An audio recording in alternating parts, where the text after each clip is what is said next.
പ്രിയപ്പെട്ട സ്നേഹിതരെ, സിബിക് ചന്ദ്രൻ, മറ്റ് ഇവിടെ സന്നിഹിതരായ സുഹൃത്തുക്കളെ,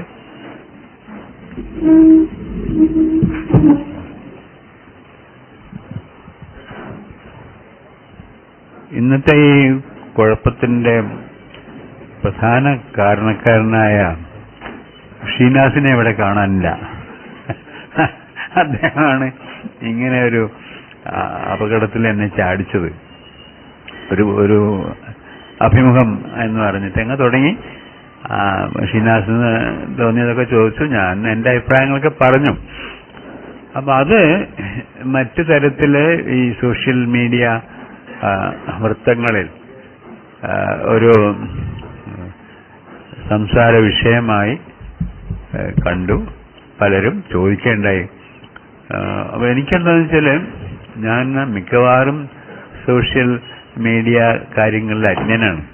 പല കാര്യങ്ങളിലും അജ്ഞനാണ്. പ്രധാനമായി ഈ ആധുനിക ഇതൊക്കെ ഞാൻ അജ്ഞനാണെന്ന് മാത്രമല്ല, അതിന് ഞാൻ സമയം ചെലവഴിക്കാറില്ല.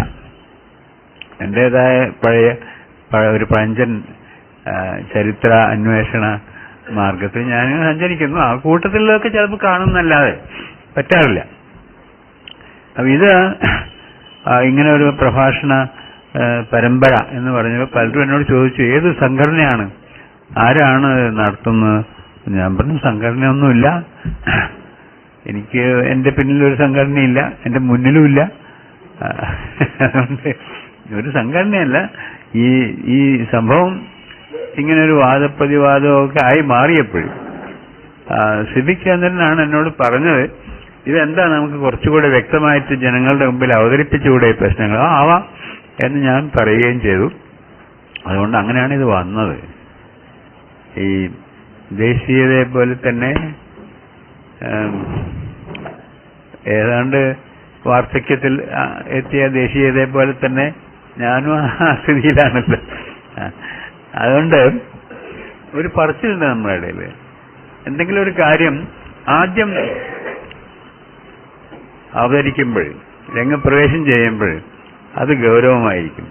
അതിന്റെ രണ്ടാമത്തെ വരവ് പരിഹാസ്യമായിരിക്കും എന്ന് നമ്മൾ പറയാറുണ്ട്. ഇപ്പൊ ദേശീയത അങ്ങനെ വന്നതാണോ അറിഞ്ഞുകൂടാ. അങ്ങനെ ആകാം, ആയിക്കൂടെയൊന്നുമില്ല. ഞങ്ങളുടെയൊക്കെ കുട്ടിക്കാലം ഞാൻ പറഞ്ഞു തന്നെ, ദേശീയതയൊക്കെ ഒരു ആമുഖം എന്നാണ്, ഒരു ഇൻട്രൊഡക്ഷൻ എന്നാണ് ഇന്ന് സംസാരിക്കുന്ന വിഷയത്തെക്കുറിച്ച് ഞാൻ എൻ്റെ മനസ്സിൽ സ്വരൂപിച്ചിട്ടുള്ളതെന്ന്. ഞാനൊരു പ്രഭാഷകനായിട്ട് ഞാൻ തന്നെ കരുതാറില്ല. വല്ലവരും കരുതുന്നുണ്ടോന്ന് എനിക്ക് അറിഞ്ഞുകൂടാ. എനിക്ക് പ്രസംഗം എന്നൊക്കെ പറഞ്ഞാൽ അതിന്റെ ചില ചട്ടവട്ടങ്ങളൊക്കെ ഉണ്ട്. ചില തമാശകളൊക്കെ വേണം, ചില കഥകളൊക്കെ വേണം. അതൊന്നും എൻ്റെ അടുത്തൊന്നും വരില്ല, പറ്റില്ല. ഞാൻ എങ്ങനെയോ യാദൃച്ഛികമായി ജനങ്ങളുടെ മുമ്പിൽ എത്തിപ്പെട്ട ഒരാളാണ്. പല സാഹചര്യങ്ങളിലും എൻ്റെ പ്രവർത്തന മേഖലകൾ മറ്റുള്ളവരുടേതുമായി സമ്മേളിച്ചപ്പോൾ ഞാൻ ആലോചിക്കും, കുട്ടിക്കാലത്ത് 4 ആളോട് സംസാരിക്കാൻ എനിക്ക് സാധ്യമായിരുന്നില്ല. വളരെ ഒതുങ്ങി, ഈ ഒരു നാണം കുടുങ്ങിയായിട്ട് വാക്കുകളില്ലാത്ത ഒരാളാണ് ഞാൻ. അവിടെ നിന്ന് മാറി ഞാൻ എങ്ങനെയാണ് പ്രസംഗിക്കാനൊക്കെ തുടങ്ങിയതെന്ന് ആലോചിക്കുമ്പോൾ എനിക്കൊരു പിടിയും കിട്ടുന്നില്ല. അങ്ങനെ ആയിപ്പോയി എന്ന് മാത്രമേ ഉള്ളൂ. ഈ വിഷയം ഞങ്ങളുടെയൊക്കെ ചെറുപ്പകാലത്ത് ദേശീയത ആരും ഉണ്ടാക്കിയതൊന്നുമല്ല. അങ്ങനെ സ്വാഭാവികമായി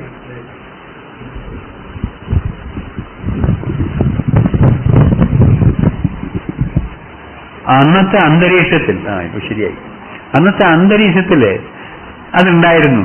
അത് ഞങ്ങളൊക്കെയും വിദ്യാർത്ഥികൾ എന്നുള്ള നിലയ്ക്ക് ഉൾക്കൊണ്ടുവന്നല്ലാതെ ഏതെങ്കിലും ഒരു കൂട്ടരെ കരുതിക്കൂട്ടി ബോധപൂർവം ദേശീയത ഉണ്ടാക്കിയതായിട്ട് തോന്നുന്നില്ല. ഞങ്ങളുടെ ഈ തലമുറയുടെ, ഞാനിപ്പം ഏതാണ്ട് വാർദ്ധക്യത്തിലെത്തിയ ഒരു തലമുറയുണ്ടല്ലോ, പഴയ തലമുറ, അതിൽ നിന്ന് സംസാരിക്കുമ്പോൾ ഞങ്ങളുടെ കാലത്തൊന്നും ഇങ്ങനെ ദേശീയത നിങ്ങൾ വേണം, ദേശീയ ഗാനം പാടണം, പാടിയില്ലെങ്കിൽ പാപമാണ് എന്നൊന്നും പറയുന്ന ആൾക്കാരന്നുണ്ടായിരുന്നില്ല. ഒരു പക്ഷേ അത് അത്രണ്ട് ശരിയാണെന്ന് എനിക്ക് അറിഞ്ഞുകൂടാ. നമ്മുടെ ദേശീയത നമുക്ക് ഉണ്ടാക്കി തന്നത് ബ്രിട്ടീഷുകാരാണ്. നമ്മളെ സാമ്രാജ്യവാദികൾ എന്നൊക്കെ പറഞ്ഞ് ആക്ഷേപിക്കാറുള്ള കൂട്ടരുണ്ടല്ലോ. അവരാണ് ദേശീയതയുടെ കാര്യം ഭാരതീയർ ഇന്ത്യക്കാരായിട്ടുള്ള ആളുകൾക്ക് ഉണ്ടാക്കി തന്നു. മറ്റു പലരും അവരുണ്ടാക്കി തന്നത്. അല്ലെങ്കിൽ നമ്മളിപ്പോൾ കോഴിക്കോട് ഒരു രാജ്യമായിരിക്കും, വള്ളുവനാട് വേറെ ഒരു രാജ്യമായിരിക്കും, അങ്ങനെയൊക്കെയാണല്ലോ പോവാ. ചെറിയ ചെറിയ രാജ്യങ്ങളൊക്കെ ആയിട്ട് കേരളവും മറ്റുള്ള ഇന്ത്യയുടെ മറ്റ് ഭാഗങ്ങളൊക്കെ അങ്ങനെ കിടന്നിരുന്നു. അത് ചരിത്രത്തിൽ ആദ്യമായിട്ട് ഞാൻ പിന്നോക്കം നോക്കുമ്പോൾ കാണുമ്പോൾ ഏതെങ്കിലും ഒരു കാലത്ത് നമ്മുടെ ഈ ഇന്ത്യ ഉപഭൂഖണ്ഡം ഒന്നിച്ചുണ്ടായിരുന്നോ എന്ന് അന്വേഷിച്ചാൽ ഒന്നും ഉണ്ടായിട്ടില്ല, ഒരിക്കലും ഉണ്ടായിട്ടില്ല. ഒന്നിച്ച ഒരു രാജ്യം, ഒരു രാഷ്ട്രം എന്നൊക്കെ പറയാവുന്നത് കാണാനില്ല. ഇനി അങ്ങനെ ആയിരുന്ന കാലത്ത് തന്നെയും അതിൽ എത്ര ശതമാനം ആളുകൾക്ക് പങ്കുണ്ടായിരുന്നു എന്ന് ചോദിച്ചാൽ വലിയ ബുദ്ധിമുട്ടാണ്. കാരണം ഇപ്പൊ അടുത്ത കാലത്ത് അച്ചടിയും പത്രങ്ങളും പുസ്തകങ്ങളൊക്കെ വന്ന് അതിന്റെ ശേഷമല്ലാതെ ഇന്ത്യയിൽ ജീവിക്കുന്ന ആളുകൾക്കിടയിൽ ബഹുഭൂരിപക്ഷവും അക്ഷര ശൂന്യരായിരുന്നു. എന്ന് മാത്രമല്ല അക്ഷരാഭ്യാസത്തിന് പുറത്ത് നിൽക്കേണ്ടവരാണ് എന്ന് അവരും മറ്റുള്ളവരും ചിന്തിച്ചവരാണ്. അപ്പൊ ഒരു കണക്കൊന്നും നമ്മുടെ അടുത്തില്ലെങ്കിൽ പോലും ഒരു കണക്ക് പറയാം. അതായത് നമ്മുടെ നാട്ടിലെ ഭരണം, വിദ്യാഭ്യാസം മുതലായ കാര്യങ്ങൾ കൈകാര്യം ചെയ്യാൻ ഉള്ള പാരമ്പര്യമായിട്ടുള്ള അവകാശം ഈ ജാതികളിൽ ഉന്നത ജാതിക്കാരായ ക്ഷത്രിയര്, ബ്രാഹ്മണര് മുതലായ വൈശ്യര് മുതലായ കുറച്ച് ആളുകൾക്കായിരുന്നു. അവര് ഈ നാട്ടിലെ ജനങ്ങളിൽ എത്ര ശതമാനം വരും എന്നും നമുക്ക് കൃത്യമായ കണക്കൊന്നുമില്ലെങ്കിൽ തന്നെ ഏതാണ്ട് ആലോചിക്കാവുന്നതാണ്. ഈ അധകൃത വിഭാഗങ്ങൾ എന്ന് പറയുന്ന ആളുകൾ, പലയര്, പറയര്, പണിയര്, ആദിവാസികള്, അങ്ങനെ പല ജാതിക്കാരും മാത്രമല്ല സ്ത്രീകള്, കുട്ടികള്, അവർക്കൊന്നും ഇതിലൊന്നും ഒരു പങ്കും ഉണ്ടായിരുന്നില്ലല്ലോ. സ്ത്രീകൾ അടുക്കളയില്, കുട്ടികൾ കളിസ്ഥലങ്ങളിൽ, ചിലരൊക്കെ പുരുഷന്മാരായ ആളുകൾ പിന്നെ കാര്യങ്ങൾ ചെയ്തെടുക്കുന്ന. അപ്പൊ എത്ര പേരുണ്ടായിരിക്കും? എന്റെ ഒരു ഊഹം അത് തെറ്റായിരിക്കാം, ഒരു 10% കവിഞ്ഞുണ്ടാവില്ല. സാക്ഷരതയും പൊതുപ്രശ്നങ്ങളിലുള്ള താല്പര്യവും, പൊതുപ്രശ്നങ്ങളിൽ തുറന്ന് അഭിപ്രായം പറയുകയും ഇടപെടുകയും ചെയ്യാനുള്ള കഴിവുമൊക്കെ ഉണ്ടായിരുന്നത് ഒരു 10-15% ആളുകൾക്ക് ഉണ്ടാവുള്ളൂ. ബാക്കി ആർക്കും ഉണ്ടായിരുന്നില്ല. ഒരുപാട് ആളുകൾ തൊട്ടുകൂടാത്തവരായിട്ട് മാറ്റി നിർത്തപ്പെട്ടു. ഒരുപാട് ആളുകൾ ഒന്നും അറിയാതെ കാട്ടിലൊക്കെ ജീവിച്ചിരുന്ന ആദിവാസി വർഗങ്ങൾ, അവർക്കൊന്നും അറിഞ്ഞൂടാ. ഏത് രാജ്യത്താണ് നിങ്ങൾ ഇന്ത്യക്കാരാണെന്ന് ചോദിച്ചാൽ പഴയ കാലത്ത്, അടുത്ത കാലം വരെ ഈ ആദിവാസികളൊക്കെ എന്തു പറയാനാ? ഇപ്പൊ ചിലർ അവർ ഹിന്ദുക്കളാണെന്ന് പറയുന്നുണ്ട്. അവർക്ക് തന്നെ അറിഞ്ഞൂടാ അവർ ഹിന്ദുക്കളാണോ അല്ലേ എന്നുള്ള കാര്യം. ഈ വിളിക്കുന്നവർക്കും പറയുന്നവർക്കും അറിയുണ്ടാവില്ല. ഇന്ത്യക്കാരാണോ എന്ന് ചോദിച്ചാൽ അതും പറയാൻ പ്രയാസമാണ്. അവരൊക്കെ അങ്ങനെ ജീവിച്ചു പോന്നു എന്നല്ലാതെ. അതൊക്കെ വരുന്നത് പിന്നെ ആധുനികത എന്ന് നമ്മൾ പറയുന്ന അടുത്ത കാലത്തുള്ള അച്ചടി, പിന്നെ മറ്റ് ആശയവിനിമയത്തിനുള്ള ഉപാധികൾ ഒക്കെ കുറേയും കൂടി പ്രചരിച്ചു തുടങ്ങിയ ആധുനികം എന്ന് നമ്മൾ പറയുന്ന ഈ കാലഘട്ടത്തിലാണ്. ഒരു 17-18 നൂറ്റാണ്ടുകളിൽ മാത്രമാണ്. എല്ലായിടത്തും അങ്ങനെയാണ്. യൂറോപ്പിലും അങ്ങനെയാണ്, ഇന്ത്യയിലും അങ്ങനെയാണ്, അമേരിക്കയിലും ഓസ്ട്രേലിയയിലും ഒക്കെ അങ്ങനെ തന്നെയാണ്. ഒരു ചെറിയ ശതമാനം ആളുകൾ മാത്രമേ പൊതുകാര്യങ്ങളിൽ ഇടപെട്ട്, അല്ലെങ്കിൽ അരമന രഹസ്യം അങ്ങാടിയിൽ പരസ്യം എന്നൊക്കെ പറയാറുണ്ടെങ്കിലും അരമനകളുടെ ഇടനാഴികളിൽ പിന്നെ ഗൂഢതന്ത്രങ്ങളൊക്കെ ആവിഷ്കരിച്ചിട്ട് ആളുകൾ അന്യോന്യം പയറ്റി യുദ്ധം ചെയ്തൊക്കെ ജീവിക്കുകയും ചെയ്തു എന്നല്ലാതെ പുറത്തുള്ള ആളുകൾക്ക് അതിൽ കാര്യം ഉണ്ടായിരുന്നില്ല. അല്ലെങ്കിൽ അവരെ അതിലൊന്നും അടുപ്പിച്ചിരുന്ന അവരറിഞ്ഞും കൂടായിരുന്നു. അത് മാറിയത് ഈ അച്ചടി വന്നപ്പോഴാണെന്ന് തോന്നുന്നുണ്ട്. അടുത്ത കാലത്താണ് ഇമാജിൻഡ് കമ്മ്യൂണിറ്റീസ് എന്ന ഒരു ഗ്രന്ഥം ആളുകളുടെ ശ്രദ്ധ പിടിച്ചടക്കിയത്. അതായത് എല്ലാ കമ്മ്യൂണിറ്റീസും, എല്ലാ സംഘടിതമായ എല്ലാ കൂട്ടങ്ങളും അതൊക്കെ ഇമാജിൻഡാണ്, ഇമാജിനേഷനിൽ കൂടി ഉണ്ടാവുന്നതാണ് എന്നുള്ളതാണ് അതിന്റെ സാരം എന്ന് പറയാം. എന്ന് വെച്ചാൽ ഒരാൾ ഞാൻ ഹിന്ദു ആണ് എന്ന് വിചാരിക്കുന്നു, കുറെ ആളുകൾ അങ്ങനെ വിചാരിക്കുന്നു. അങ്ങനെ അവരുടെയൊക്കെ ആ സങ്കല്പങ്ങളിൽ അവരൊക്കെ ഹിന്ദുക്കളാണ്. അല്ലെങ്കിൽ ഞാൻ മുസ്ലിമാണ് എന്ന് വിചാരിക്കുന്നു, ഞാൻ ക്രിസ്ത്യാനിയാണ് എന്ന് വിചാരിക്കുന്നു, അല്ലെങ്കിൽ ഞാൻ ദക്ഷിണേന്ത്യക്കാരനാണെന്ന് വിചാരിക്കുന്നു. അങ്ങനെ വിചാരിക്കുന്ന ഒരു വിഭാഗം ആളുകൾ ഉണ്ടാവുകയും അവർ തമ്മിൽ ആശയവിനിമയം നടക്കുകയും അപ്പൊ അതിന്റെ പേരിൽ അവർക്ക് ആനുകൂല്യമോ വിരോധമോ സംഭവിക്കുകയൊക്കെ ചെയ്യുമ്പോഴാണ് ഒരു സമൂഹം ഉണ്ടാവുന്നത്. ആ തരത്തിലുള്ള സങ്കല്പിത സമൂഹങ്ങളാണ് എല്ലാ ജനങ്ങളും എല്ലാ രാജ്യത്തും ഉള്ളതെന്ന് പറയാറുണ്ട്. നമ്മുടെ ഈ ദേശീയതയെ പറ്റി നമ്മുടെ നാട്ടിൽ പറയുമ്പോൾ ഒരു പ്രത്യേക കുഴപ്പം അത് നമ്മുടെ ഭാഷയിലുള്ളത്. ഭാഷയിലുള്ള കുഴപ്പമാണോ അതോ നമ്മുടെ മനഃശാസ്ത്രത്തിലുള്ള കുഴപ്പം ഭാഷയിൽ പ്രതിഫലിച്ചതാണോ എന്ന് അറിഞ്ഞുകൂടാ. ഇപ്പൊ ദേശം എന്ന് പറയാറില്ല. ദേശം എന്ന് പറഞ്ഞാൽ മലയാളത്തിലെ ചെറിയ അംശം ദേശം എന്നൊക്കെ പറയില്ലേ, വില്ലേജിന്റെയും ചെറിയൊരു ഭാഗത്തിനാണ് ദേശം എന്ന് പറയാറുള്ളത്. പിന്നെ എങ്ങനെയാണ് ദേശീയത എന്ന് പറയുമ്പോൾ ഒരു വലിയ രാജ്യത്തിന്റെ വികാരമായിട്ട് അതിന്റെ സ്വരൂപമായിട്ട് മാറിയത് എന്നാലോചിക്കേണ്ട കാര്യമാണ്. ദേശവും ദേശീയതയും തമ്മിൽ അത്ര കടലും കടലാടിയും തമ്മിലുള്ള ബന്ധം ഒന്നുമില്ല. ഇതേമാതിരി നമ്മുടെ ഭാഷയിലുള്ള അത് നമ്മുടെ ചിന്തയിലുള്ളതായിരിക്കാം ചിലപ്പോൾ തകരാറ്. ഇപ്പൊ രാഷ്ട്രം എന്ന് നമ്മൾ പറയാറുണ്ട്. അതിന് മലയാളത്തില് ഇംഗ്ലീഷിലെ സ്റ്റേറ്റ് എന്ന് പറയുന്നത് രാഷ്ട്രം എന്ന് പറയാം. പക്ഷെ മലയാളത്തിലെ രാഷ്ട്രം എന്ന് പറഞ്ഞാൽ എന്താണ്? ഒന്നിച്ച് ഒരു ഭരണാധികാരത്തിന്റെ കീഴിലുള്ള സ്ഥലമാണ് എന്ന് പറയാം. അപ്പൊ രാഷ്ട്രീയം എന്ന് പറഞ്ഞാൽ എന്താണ്? രാഷ്ട്രീയത. അത് അങ്ങനെയല്ല. അത് ആ രാജ്യത്തിന്റെ ഒരു വിഭാഗത്തിന് പറ്റില്ല. രാഷ്ട്രീയം എന്ന് പറഞ്ഞാൽ വേറെയാണ്. അതിന്റെ കാര്യങ്ങൾ, കക്ഷി വഴക്കുകളൊക്കെ അതാണ്. അതായത് ദേശം ദേശീയത, രാഷ്ട്രം രാഷ്ട്രീയത. രാജ്യം എന്ന് പറഞ്ഞാലോ, രാജ്യം എന്ന് പറഞ്ഞാൽ ഒരു ടെറിട്ടറി, ഒരു ഭരണത്തിലുള്ള ടെറിട്ടറി, അതിനാണ് രാജ്യം എന്ന് പറയാറുള്ളത് നമ്മൾ. പക്ഷേ അത് തന്നെ ആ ടെറിട്ടറിക്ക് തന്നെ മറ്റൊരു ജീവൻ വെച്ച് അതിനൊരു സ്വത്വം, തനതായ ഒരു സ്വഭാവവും നിലനിൽപ്പും ഒക്കെ ഉണ്ടെന്ന് സങ്കല്പിക്കുമ്പോഴാണ് അത് നാഷണലിസം ആയിട്ട് കാണപ്പെടുന്നത്. അതുകൊണ്ടാണ് ആൻഡേഴ്സനൊക്കെ എഴുതി വെച്ചത് ഇതൊരു ഇമാജിൻഡ് കമ്മ്യൂണിറ്റിയാണ് ദേശീയത എന്ന്. അതിനെ തുടർന്ന് ഒരുപാട് ചർച്ചകൾ സാധാരണ ജനങ്ങൾക്കിടയിലും അതല്ലാതെ ചിന്തിക്കുന്ന രാഷ്ട്ര കാര്യങ്ങളെക്കുറിച്ച് ചിന്തിക്കുന്നവർക്കിടയിൽ ഉണ്ടാവുകയുണ്ടായി. അത് വായിച്ചപ്പോഴാണ് എനിക്ക് തോന്നിയത് ശരിയാണ്, നമ്മൾ ആലോചിക്കേണ്ടതാണ്. ഏതെങ്കിലും ഒരു കാലത്തെ ചരിത്രത്തിൽ ഇന്ത്യ ഇന്നൊന്നാണോ? ഞങ്ങളുടെയൊക്കെ കുട്ടിക്കാലത്ത് ഭാരത മാതാവ് എന്നൊക്കെ ഞങ്ങൾ പറഞ്ഞിരുന്നു.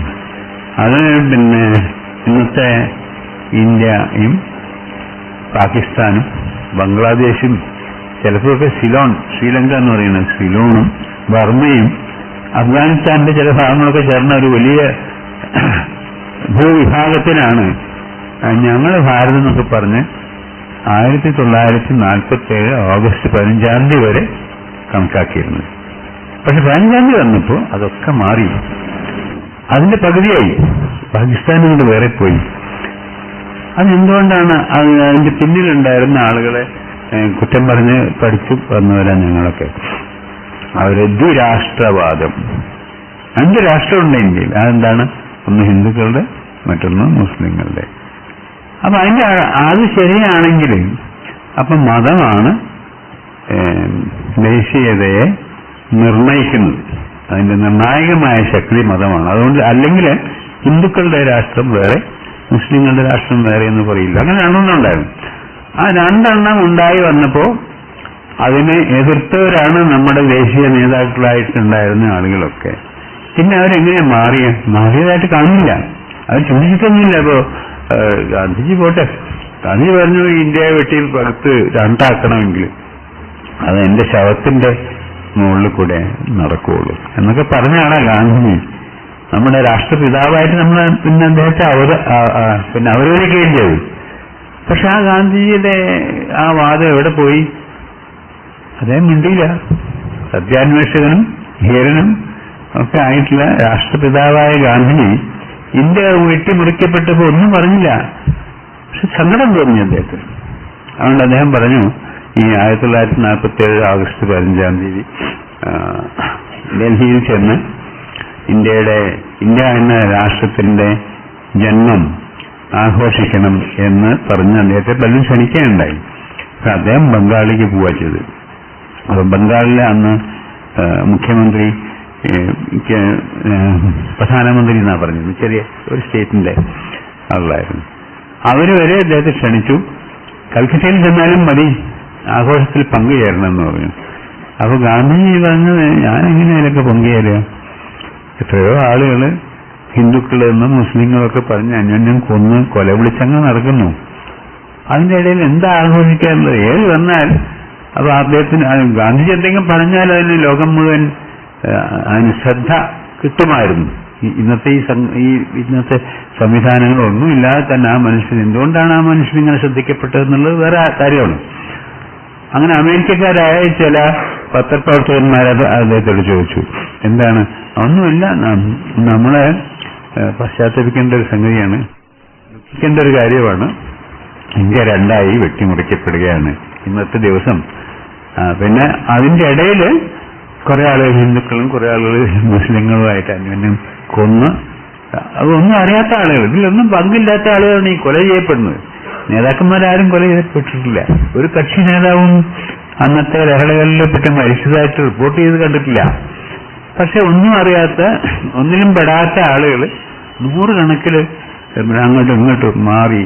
ചിലര് ഇന്ത്യയും പാകിസ്ഥാനും രണ്ടായപ്പോ ഇന്ത്യയിലുണ്ടായിരുന്ന കുറെ ആളുകൾ പാകിസ്ഥാനിലേക്ക് പോയി, പാകിസ്ഥാൻ ആ പ്രദേശത്തുണ്ടായിരുന്ന കുറെ ആളുകൾ ഇങ്ങോട്ട് വന്നു.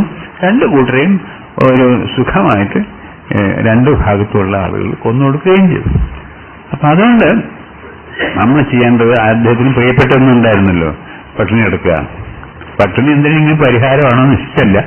ഏതായാലും ഗാന്ധിജി ഇങ്ങനെ സ്വയം പട്ടിണി കിടന്നിട്ടാണ് നമ്മളിത് ആഘോഷിക്കേണ്ടത് അല്ലെങ്കിൽ ആചരിക്കേണ്ടത് എന്ന വിശ്വാസക്കാരനായിരുന്നു. എന്ന് മാത്രമല്ല, അദ്ദേഹം ഈ നവഖലി എന്ന സ്ഥലത്ത് പോയിട്ട്, ഇന്നിപ്പോ അതൊക്കെ ഞാൻ ഓർമ്മിപ്പിക്കുകയാണ്, കാരണം ഇതൊക്കെ നമ്മൾ മറന്നുപോയിരിക്കുന്നു. അന്ന് ഗാന്ധിജി ഇങ്ങനെയൊക്കെ പറഞ്ഞെങ്കിലും പിന്നെ ഗാന്ധിയും ഉണ്ടാതായി. ഈ 47 ആഗസ്റ്റിന്റെ കുറെ ദിവസങ്ങൾക്ക് മുൻപ് തന്നെ അദ്ദേഹത്തിന്റെ ഏറ്റവും പ്രിയപ്പെട്ട ശിഷ്യന്മാര്, ജവഹർലാൽ നെഹ്റു ഉണ്ടായിരുന്നു, പിന്നെ മൗലാന അബുൽ കലാം ആസാദ് ഉണ്ടായിരുന്നു, പിന്നെ പട്ടേൽ ഉണ്ടായിരുന്നു, വല്ലഭായ് പട്ടേൽ ഉണ്ടായിരുന്നു. അതുമാതിരി ഒരുപാട് ആളുകൾ ഗാന്ധിജിയുടെ ശിഷ്യന്മാരാണ് എന്നുള്ളത് എനിക്ക് അറിയപ്പെട്ടിരുന്ന ആളുകളാ. അവരൊന്നും അല്ലാതായി, ശിഷ്യന്മാരല്ലാതായി. ആരും അദ്ദേഹത്തെ സമീപിച്ചില്ല, ആരും അദ്ദേഹത്തിന്റെ അഭിപ്രായം ചോദിച്ചില്ല. ഈ ഇന്ത്യ ഇങ്ങനെ രണ്ടായി തകർത്തുന്നത് താങ്കൾ അനുവദിക്കുന്നില്ല, എന്റെ ശവത്തിന്റെ മുകളിൽ കൂടി അത് സാധിക്കുള്ളൂ എന്ന് പറഞ്ഞ ആള് എന്തുകൊണ്ടിപ്പം മിണ്ടുന്നില്ല എന്ന് അവരാരും ചോദിച്ചില്ല. അദ്ദേഹത്തിന്റെ അഭിപ്രായത്തിന് ഒരു വിലയുമില്ലാതെ ഭാഗ്യവശാൽ അദ്ദേഹം നേരത്തെ മരിച്ചു, കൊല്ലപ്പെട്ടു. അതല്ല അദ്ദേഹം ജീവിച്ചിരുന്നെങ്കിൽ എന്തായിരിക്കും സ്ഥിതി? ആർക്കും വേണ്ട. സ്വാതന്ത്ര്യം എന്ന് പറയുന്ന സ്വാതന്ത്ര്യം അല്ല, വാസ്തവത്തിൽ സ്വാതന്ത്ര്യവും ഇന്ത്യ വിഭജനവും ഒന്നാണ്. ഒരേ ദിവസം ഒരേ പിന്നെ പ്രവർത്തനത്തിലൂടെയാണ് ഇത് രണ്ടും ഉണ്ടായത്. ഇന്ത്യൻ രാഷ്ട്രത്തിന്റെ സ്വാതന്ത്ര്യം, ഇന്ത്യൻ രാഷ്ട്രത്തിന്റെ വിഭജനം, ഇത് രണ്ടും ഉണ്ടായത്. എന്നിട്ടും നമ്മൾ അതില് പ്രത്യേകമായിട്ടൊന്നും പ്രതികരിക്കുക എന്നുള്ളത്, നിങ്ങളൊക്കെ വിദ്യാർത്ഥികളായിരുന്നു, ചെറിയ ക്ലാസ്സിലെ കുട്ടികളായിരുന്നു. ഒരു ദിവസം പെട്ടെന്ന് പറഞ്ഞു, സ്കൂളിൽ ഈ ബ്രിട്ടീഷ് നാഷണൽ ആന്തം ഉണ്ടായിരുന്നു, ബ്രിട്ടാനിയ വേവ്സ് എന്നൊക്കെ പറഞ്ഞിട്ടില്ല, അതൊക്കെ രാവിലെ പിന്നെ ആലപിക്കുമായിരുന്നു. പിന്നെ പക്ഷെ 15-ാം തീയതി മുതൽക്ക് അതല്ല വേണ്ടത് എന്ന് പറഞ്ഞു. പിന്നെന്താ വേണ്ടത് എന്ന് പറഞ്ഞാൽ തമാശയാണ്. അന്ന് ദേശീയ ഗാനമായിട്ട് പ്രഖ്യാപിക്കപ്പെട്ടത് പിന്നെ വന്ദേമാതരമായിരുന്നു. വന്ദേമാതരം, അമ്മയെ വന്ദിക്കുക എന്നാണ്. മാതാവ് അമ്മ വന്ദിക്കുക.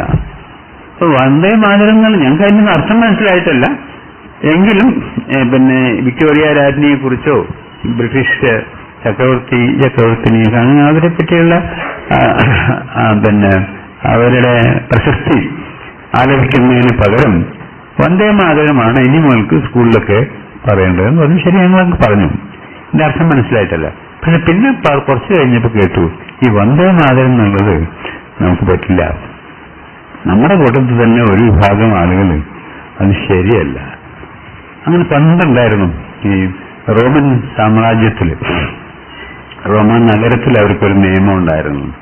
അന്ന് ഭരിക്കുന്ന സീസർ എന്നാണ് പറഞ്ഞത്. ആ സീസർ എന്നുള്ളതാണ് പിന്നെ കൈസറായി ഒക്കെ വന്നത്. സീസർ ഭരിക്കുന്ന അഗസ്റ്റ് സീസർ എന്നൊക്കെയുള്ള ഭരണാധികാരികളെ സീസർ എന്നാണ് അവർ വിളിച്ചിരുന്നത്. ആ മനുഷ്യന്റെ ഒരു പ്രതിമ എല്ലാ റോഡിന്റെ നടുക്കൊക്കെ എങ്ങനെ സ്ഥാപിക്കും. അതിന് കടന്നു പോകുന്ന ആളുകൾ, ആ വഴിക്ക് പോകുന്ന ആളുകൾ ആ പ്രതിമയെ ഒന്ന് വന്ദിക്കണം. അപ്പൊ ചില ആളുകൾ പറഞ്ഞു ഞങ്ങൾക്ക് വന്ദിക്കാൻ പറ്റില്ല, കാരണം ഞങ്ങൾ ദൈവത്തെ മാത്രം വന്ദിക്കുന്ന ആളുകളാണ്. അതാണ് ക്രിസ്ത്യാനികൾ, ക്രിസ്തുവിന്റെ ശിഷ്യന്മാരാണ് ഞങ്ങൾ. അതുകൊണ്ട് ഞങ്ങളുടെ വിശ്വാസപ്രകാരം പിന്നെ യഹോവ എന്ന ദൈവത്തെ, ഏക ദൈവത്തെ അല്ലാതെ ആരെയും വന്ദിക്കുന്നത് ശരിയല്ല, അതുകൊണ്ട് ഞങ്ങൾ വന്ദിക്കില്ല എന്നും. അങ്ങനെയാണ് ആദ്യകാലത്ത് 1-ാം നൂറ്റാണ്ടില് യേശുക്രിസ്തുവിനെ കുരിശിലേറ്റിയിട്ടുള്ള ആളുകളുടെ അതേ കാലഘട്ടത്തില് ഈ ക്രൈസ്തവ മതവിശ്വാസികളെ കണ്ടെടുത്ത് വെച്ച് കൊല്ലുക എന്നായിരുന്നു റോമാ സാമ്രാജ്യത്തിലെ സമ്പ്രദായം. അവർക്ക് യാതൊരു ദൈവം കിട്ടിയിരുന്നില്ല. ആ ആൾക്കാരാണ് നമ്മൾ ചില ക്ലാസ്സുകളിലൊക്കെ പഠിച്ചിട്ടുണ്ടാവുന്ന ഒരു ഇതില്ലേ, പിന്നെ ആൻഡ്രോക്ലീസ് ആൻഡ് ദി ലയൺ, സിംഹങ്ങൾക്ക് ബലി കൊടുക്കുക. അതായത് നല്ല ആളുകൾക്ക് വലിയ രസമായിരുന്നു. അത് ഒരുത്തനിങ്ങനെ സിംഹം കടിച്ച് കീറി കൊന്ന് നാശാക്കുന്നത് കാണും. അത് ഇന്നും അന്നും രസമുള്ളൊരു കാര്യമാണല്ലോ, കാഴ്ച. അത് നമ്മളാകരുതെന്ന് മാത്രമേ ഉള്ളൂ, നമ്മുടെ ആൾക്കാരാകരുത്, എന്നാൽ കാണാൻ ഇഷ്ടമാണ്. ആരാന്റെ അമ്മയ്ക്ക് പ്രാന്ത് പിടിച്ചാൽ കാണാൻ നല്ല ചിതം എന്നുള്ള രസത്തിലാണ്. നമ്മുടെ ഉള്ളിൽ മുഴുവൻ ഇരിക്കുന്ന ഈ ചെകുത്താൻ, ഈ മൃഗം ആഹ്ലാദിക്കുന്ന ഒന്നാണ് ഇങ്ങനെ മറ്റുള്ളവരുടെ കഷ്ടപ്പാടുകൾ. അങ്ങനെ ക്രിസ്ത്യാനികൾ ഒരുപാട് ബലി കഴിച്ചിട്ടുണ്ട്. അത് മുഴുവൻ 1-ാം നൂറ്റാണ്ടില്, 2-ാം നൂറ്റാണ്ടില്, 3 നൂറ്റാണ്ടുകൾ ക്രിസ്തു മതക്കാരെ ബലി കഴിക്കാറുണ്ട്. ഒറ്റ കാരണമാണ്, ഞങ്ങള് ഈ സീസറെ, അപ്പം ക്രിസ്തുവിൻ്റെതായി പറയപ്പെടുന്ന പിന്നെ ഉപദേശങ്ങളിൽ പറയുന്നുണ്ട് ദൈവത്തിനുള്ളത് ദൈവത്തിന് കൊടുക്കുക, സീസർക്കുള്ളത് സീസർക്ക് കൊടുക്കുക എന്നൊക്കെ പറയുന്നുണ്ടെങ്കിൽ പോലും പിന്നെ ഈ ദൈവത്തെ ആരാധിക്കണം, ഞങ്ങൾ സീസറിനെ ആരാധിക്കുകയില്ല എന്ന് പറഞ്ഞതുകൊണ്ട് ഇവരെ മുഴുവൻ കൊന്നൊടുക്കുകയായിരുന്നു ആ പഴയ സാമ്രാജ്യത്തില്, റോമാ സാമ്രാജ്യത്തിൽ പണ്ട് ചെയ്തത്. അങ്ങനെ നടന്നുകൊണ്ടിരിക്കുന്ന കാലത്താണ് കുറേശ്ശെ വ്യത്യാസങ്ങളൊക്കെ വന്നു. ചിലപ്പോ ഈ സ്ത്രീകൾ ദുർബലരാണ്, അവശരാണ്, പിന്നെ വീക്കർ സെക്സ് ആണെന്നൊക്കെ നമ്മൾ പറയാറുണ്ടെങ്കിൽ പോലും ഒരു ചിലപ്പോഴൊക്കെ തോന്നുന്നുണ്ട് ചരിത്രത്തില് ഏറ്റവും അധികം ശക്തി ചെലുത്തിയിട്ടുള്ള സ്ത്രീകളായിരിക്കാം. കാരണം ഒരു സാമ്രാജ്യ അധിപന്റെ, ഒരു സീസറുടെ ഭാര്യയ്ക്ക് തോന്നി അവരുടെ മകൻ ചെറിയ കുട്ടി രോഗാതുരനായി.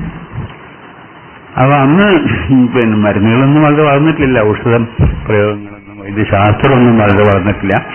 അത് പിന്നെ അത്ഭുതം എന്നാണ് വിചാരിച്ചിരുന്ന ആളുകൾ. ചികിത്സിച്ച് മാറ്റിയത് ഒരു ക്രിസ്തു മതവിശ്വാസിയായിട്ടുള്ള ഒരാളായിരുന്നു. അപ്പൊ അയാളുടെ അമ്മയ്ക്ക് മകന്റെ രക്ഷകനല്ലേ ഇഷ്ടം തോന്നി. അങ്ങനെയുള്ള ആളുകളെ എന്തിനാ കൊല്ലണം എന്ന് ആ അമ്മ ഭരണാധികാരിയായ സീസറോട് ചോദിച്ചു. അങ്ങനെയാണ് അദ്ദേഹം ഒരു സ്ത്രീ നമ്പറിനായിരിക്കാൻ ഇതുവരെ സ്ത്രീ പറഞ്ഞത് അദ്ദേഹം കേട്ടു.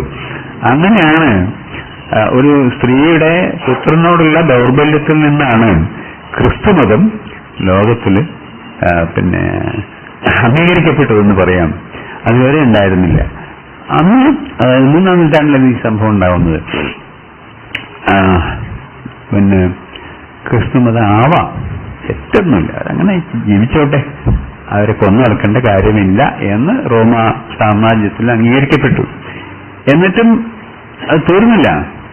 കുറച്ചും കൂടി കഴിഞ്ഞപ്പോൾ 5-ാം നൂറ്റാണ്ടായപ്പോൾ കോൺസ്റ്റന്റൈൻ എന്ന എംപററുടെ കാലമായപ്പോൾ ക്രിസ്തുമതം ഔദ്യോഗിക മതമായിട്ട് അംഗീകരിക്കപ്പെട്ടു.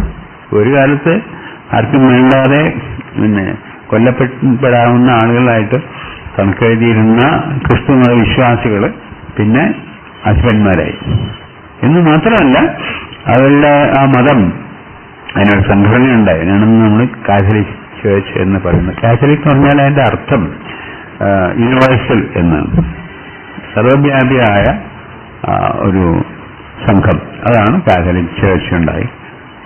എന്ന് മാത്രമല്ല, ആ വിശ്വാസികളായിട്ടുള്ള ആളുകള് ഒരു കാലത്ത് അവർ ആദ്യമൊക്കെ സംഘടിച്ചിരുന്നത് കാറ്റക്കോംസ് എന്ന് പറയും. ഈ അധോലോകത്തില്, ഭൂഗർഭത്തില് ജനങ്ങളെ നമ്മുടെ ഈ ഇന്ത്യയിലുള്ള മാതിരി ക്രിമേഷനൊന്നുമില്ല, സംസ്കരിക്കലല്ല, കുഴിച്ചിടലാണ്.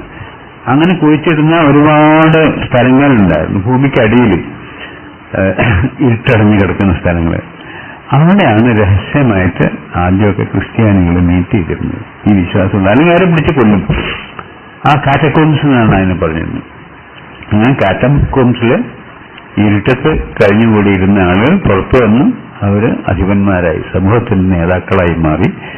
എന്ന് മാത്രമല്ല, കോൺസ്റ്റന്റൈൻ ചക്രവർത്തിയുടെ കാലം കഴിഞ്ഞ് 5-ാം നൂറ്റാണ്ട് കഴിയുമ്പോഴേക്കും അത് റോമാ സാമ്രാജ്യത്തിന്റെ തന്നെ ഔദ്യോഗിക മതം ആയിട്ട് തീർന്നു എന്ന് പറയാവുന്നതാണ്. അതിനൊരു ആധിപത്യത്തിന്റെ ശക്തി കാണണമെങ്കിൽ ക്രിസ്തുമത വിശ്വാസികളുടെ നേതാവ് ആയ ആള് ദൈവത്തിന്റെ പ്രതിനിധിയാണ്. എല്ലാ ക്രിസ്തുമത വിശ്വാസികളുടെയും നേതാവാണ്, ദൈവത്തിന്റെ സ്വന്തം ആളാണ്. ദൈവത്തിന്റെ പ്രതിനിധിയായിട്ട് അവർ അംഗീകരിച്ചിരുന്ന പാപ്പ, പോപ്പ് എന്ന് നമ്മൾ പറയുന്ന, മാർപ്പാപ്പ എന്ന് നമ്മളിപ്പോ പറയുന്നത്. ഈ പാപ്പ എന്ന് പറഞ്ഞ ആള് ആണ് ആ ചർച്ചിന്റെ സംഘടനയുടെ നേതാവ്. അപ്പൊ അദ്ദേഹത്തിന് ഒരു വിധത്തിൽ സർവാധികാരം കിട്ടി. എന്ന് മാത്രമല്ല, കുറെ കാലത്തേക്ക് നീണ്ടുനിന്ന ഒരു സാധനം ഉണ്ടായിരുന്നു.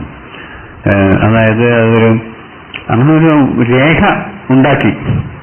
ആ രേഖ അനുസരിച്ച്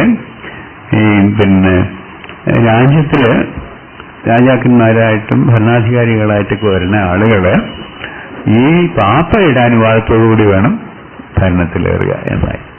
ഒരു കാലത്ത് അയാൾക്കൊന്നും ഉണ്ടായിരുന്നില്ല, അവരാരും ഒന്നും ആയിരുന്നില്ല. ആ ഒന്നും അല്ലാതെ ഇരുന്ന ആളുകള് പിന്നീട് എന്താണെന്ന് വെച്ചാൽ ഈ മത അധിപന്റെ, ദൈവത്തിന്റെ പ്രതിനിധിയുടെ, ഇന്നും തന്നെ പാപ്പയുടെ ശക്തി എന്ന് പറഞ്ഞാൽ ഈ അടുത്ത കാലത്ത് മാത്രമാണ് ഒരു മാർപ്പാപ്പ വലിയ മഹാപുസ്തകമായിരുന്നു, മറ്റു മതങ്ങളിലും കുറേശ്ശെ സത്യം ഉണ്ടെന്ന് അംഗീകരിച്ചത്. മറ്റൊരാൾ പറഞ്ഞില്ല.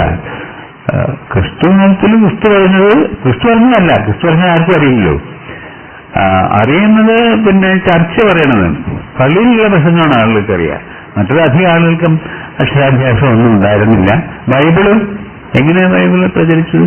അത് വാക്കിൽ കൂടെയാണ് ഈ അപ്പോസ്തലന്മാരെന്ന് പറയുന്ന ക്രിസ്തു ശിഷ്യന്മാരായിട്ടുള്ള ആളുകള്. അത് തന്നെ പലരും പലതരത്തിലാണ് പറഞ്ഞത്. ഇപ്പൊ ലൂക്കാസിന്റെ ബൈബിൾ ഒന്നാണ്, തോമാസിന്റെ ബൈബിൾ വേറൊന്നാണ്, മാത്യുവിന്റെ ബൈബിള് വേറൊന്നാണ്. ഞങ്ങളൊക്കെ ഇതൊക്കെ പഠിച്ച ആളുകളാണ് കുട്ടിക്കാലത്ത്. ഈ ബാസൽ മിഷൻകാർ ഈ 4 വേദങ്ങളും പുതിയ വേദത്തിന്റെ 4 പുസ്തകങ്ങളും സ്കൂളുകളിലൊക്കെ പ്രചരിപ്പിച്ചിരുന്നുകൊണ്ട് ഞങ്ങളൊക്കെ പഠിച്ചതാണ്. അപ്പൊ ഓരോ ശിഷ്യനും ഇതെന്താ ക്രിസ്തു പറഞ്ഞതെന്ന് ആർക്കും പറഞ്ഞൂടാ.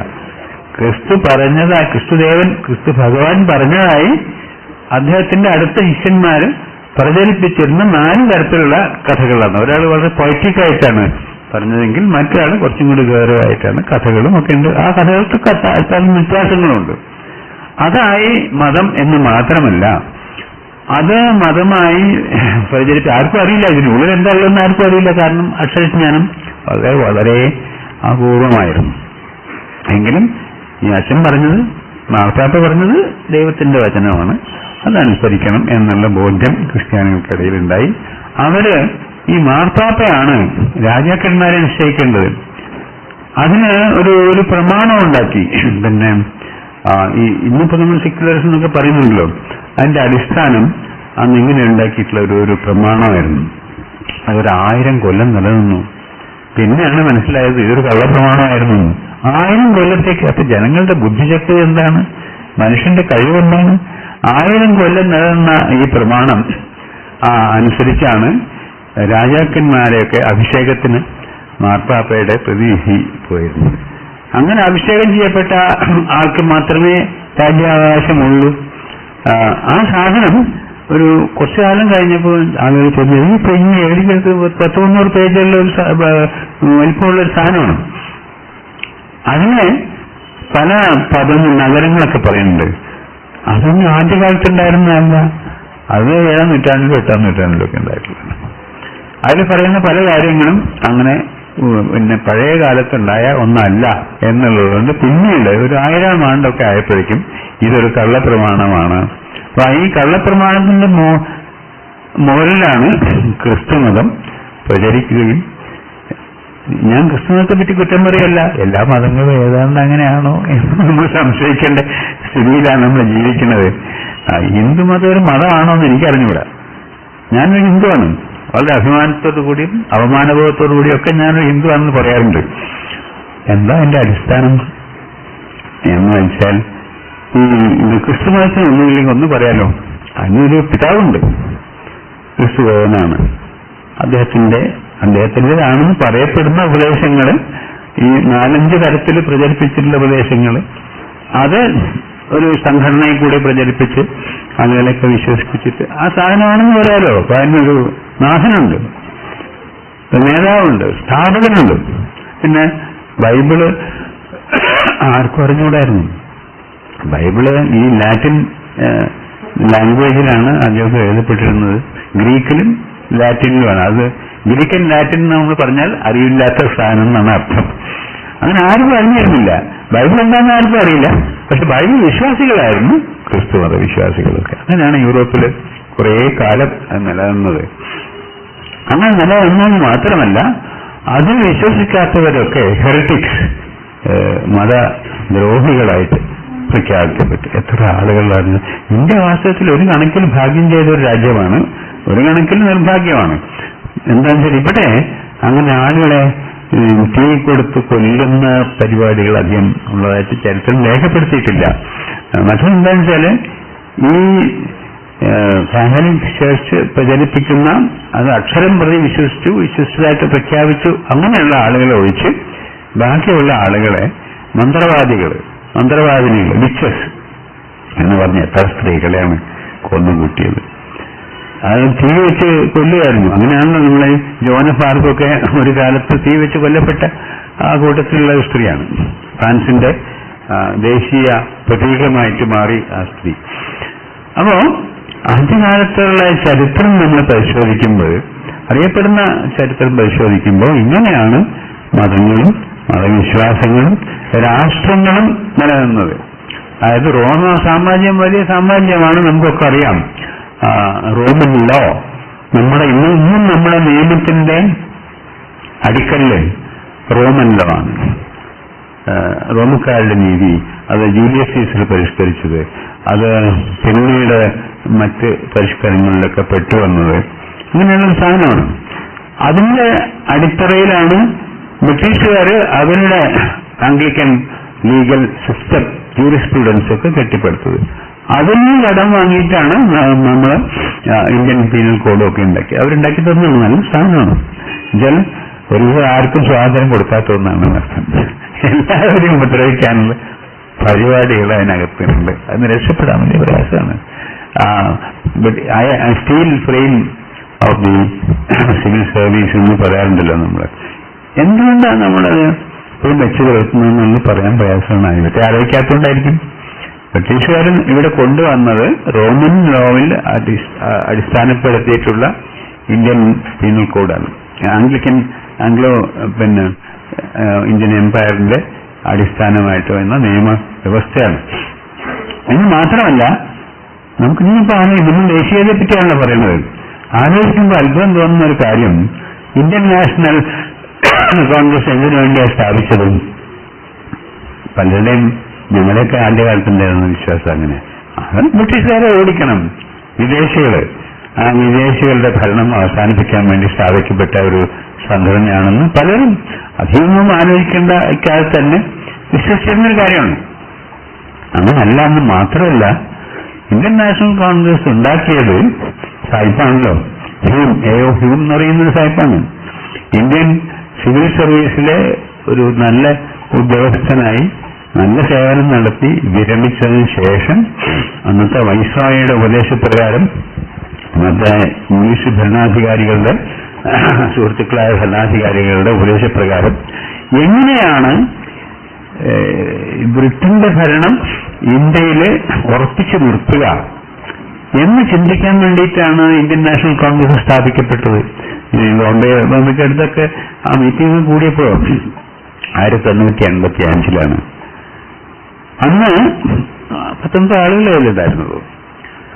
അവര് തുടങ്ങിയത് ഈ ബ്രിട്ടീഷ് നാഷണൽ ആന്തം ആലപിച്ചുകൊണ്ടാണ്. അവസാനിപ്പിച്ചതും അങ്ങനെ തന്നെയാണായിരുന്നു. എത്ര കാലത്തേക്ക്? 19-ാം നൂറ്റാണ്ട് മുഴുവൻ 10-20 കൊല്ലം അങ്ങനെയായിരുന്നു. ഇന്ത്യൻ നാഷണൽ കോൺഗ്രസ് എന്ന് പറയുന്ന ആ സ്ഥാപനം ബ്രിട്ടീഷ് സാമ്രാജ്യത്തെ ശുദ്ധീകരിച്ച് എന്നുവെച്ചാൽ അതിനൊരു പവിത്രത കൽപ്പിച്ച് അതിനെ നിലനിർത്താൻ വേണ്ടി ഇംഗ്ലീഷ് വിദ്യാഭ്യാസം ലഭിച്ച കുറെ ആളുകൾ, അവരുടെ സേവക്കാരായിട്ടുള്ള ആളുകൾ, ഉദ്യോഗസ്ഥന്മാരായിട്ടുള്ള, അതിന്റെ പ്രധാന ആവശ്യം എന്തായിരുന്നു നോക്കിയാൽ അത്ഭുതം തോന്നുന്നു. നമ്മുടെ ദേശീയതയുടെ വളർച്ച, അവരുടെ പ്രധാന ആവശ്യം ഇന്ത്യക്കാർക്ക് ഈ ഭരണ സംവിധാനത്തിൽ കൂടുതൽ സ്ഥാനങ്ങൾ വേണം. അതായത് ICS എന്ന് പറയും, ഇന്ത്യൻ സിവിൽ സർവീസ്. അതില് ഇപ്പോൾ അത്ര പോരാ, കൂടുതൽ ഇന്ത്യക്കാരെ അതിലേക്ക് ചേർക്കണം. അപ്പൊ അന്ന് ആദ്യം ഇന്ത്യൻ സിവിൽ സർവീസിന്റെ പരീക്ഷകൾ നടത്തിയിരുന്നത് ലണ്ടനിൽ വെച്ചാണ്. ലണ്ടനിൽ മാത്രമായിരുന്നു. അത് പോരാ, കൽക്കട്ടയിലും നടത്തണം. കൽക്കട്ടയാണ് അന്നത്തെ ബ്രിട്ടീഷ് ഇന്ത്യൻ എംപയറിന്റെ തലസ്ഥാനമായിരുന്നത്. 1911 വരെ കൽക്കട്ടയാണ് തലസ്ഥാനം. കൽക്കട്ടയിൽ വെച്ചും ഈ പരീക്ഷ നടത്തണം, കൂടുതൽ ആളുകളെ ഇതിൽ പങ്കെടുപ്പിക്കാൻ സഹായിക്കണം. എന്നിട്ട് ബ്രിട്ടന്റെ ഭരണം ഇന്ത്യയിൽ ലോകാവസാനം വരെ നിലനിർത്തണം. അതിനുവേണ്ടിയാണ് ഇന്ത്യൻ നാഷണൽ കോൺഗ്രസ് ഉണ്ടാക്കിയത്. ഒന്നും മാത്രമേ അയാളെ കുറ്റമായിട്ട് കാര്യമൊന്നുമില്ല. അന്ന് നമ്മുടെ ദേശീയ നേതാക്കന്മാരെന്ന് പിൽക്കാലത്ത് പറയപ്പെട്ട ആളുകൾ മുഴുവൻ ഗോപാലകൃഷ്ണൻ ഗോഖലെ, ബാലഗംഗാധർ തിലക് അടക്കമുള്ള ആളുകൾ ഇന്ത്യൻ നാഷണൽ കോൺഗ്രസ് നടത്തിയത്. ഗാന്ധിജി എന്തായിരുന്നു? ഗാന്ധിജി ബ്രിട്ടീഷ് സാമ്രാജ്യ അധികാരത്തിന്റെ വലിയൊരു ആരാധകനായിരുന്നു. സൗത്ത് ആഫ്രിക്കയിൽ അവർ ചെയ്ത ചില അക്രമങ്ങളുടെ പ്രതിഷേധിക്കൊക്കെ ഉണ്ടായി ഗാന്ധിജി. അവരോട് എതിർക്കൊക്കെ അത് പക്ഷേ ഒരു പരിമിതമായ എതിർപ്പായിരുന്നു. അത് കഴിഞ്ഞ് അദ്ദേഹം ഇവിടെ വന്നപ്പോൾ ഇന്ത്യൻ നാഷണൽ കോൺഗ്രസിന്റെ നേതാവായി മാറി. അദ്ദേഹം പാർട്ടി അംഗമൊന്നും അല്ലെങ്കിലും നേതാവായിട്ട് എല്ലാവരും സർവ്വസമ്മതമായിട്ട് അദ്ദേഹത്തെ അങ്ങനെ ഒരു മഹത്വം ഉണ്ടായിരുന്നു. മഹാത്മ എന്നുള്ള സ്ഥാനം കൂടി നമ്മൾ അദ്ദേഹത്തിന് കൊടുത്തു. അദ്ദേഹത്തിന്റെ വിചാരം എന്തായിരുന്നു? ഇന്ത്യയിലെ എല്ലാ കാലത്തും ബ്രിട്ടന്റെ ഭരണം നിലനിൽക്കണം എന്നായിരുന്നു. അതിനുവേണ്ടി എന്തെല്ലാമാണ് ഗാന്ധി ചെയ്തതെന്നറിയും. 1909 ഒരു ചെറിയ പരിഷ്കരണം, ഭരണപരിഷ്കാരം ഏർപ്പെടുത്തിയല്ലോ, മിന്റോ മോർലി.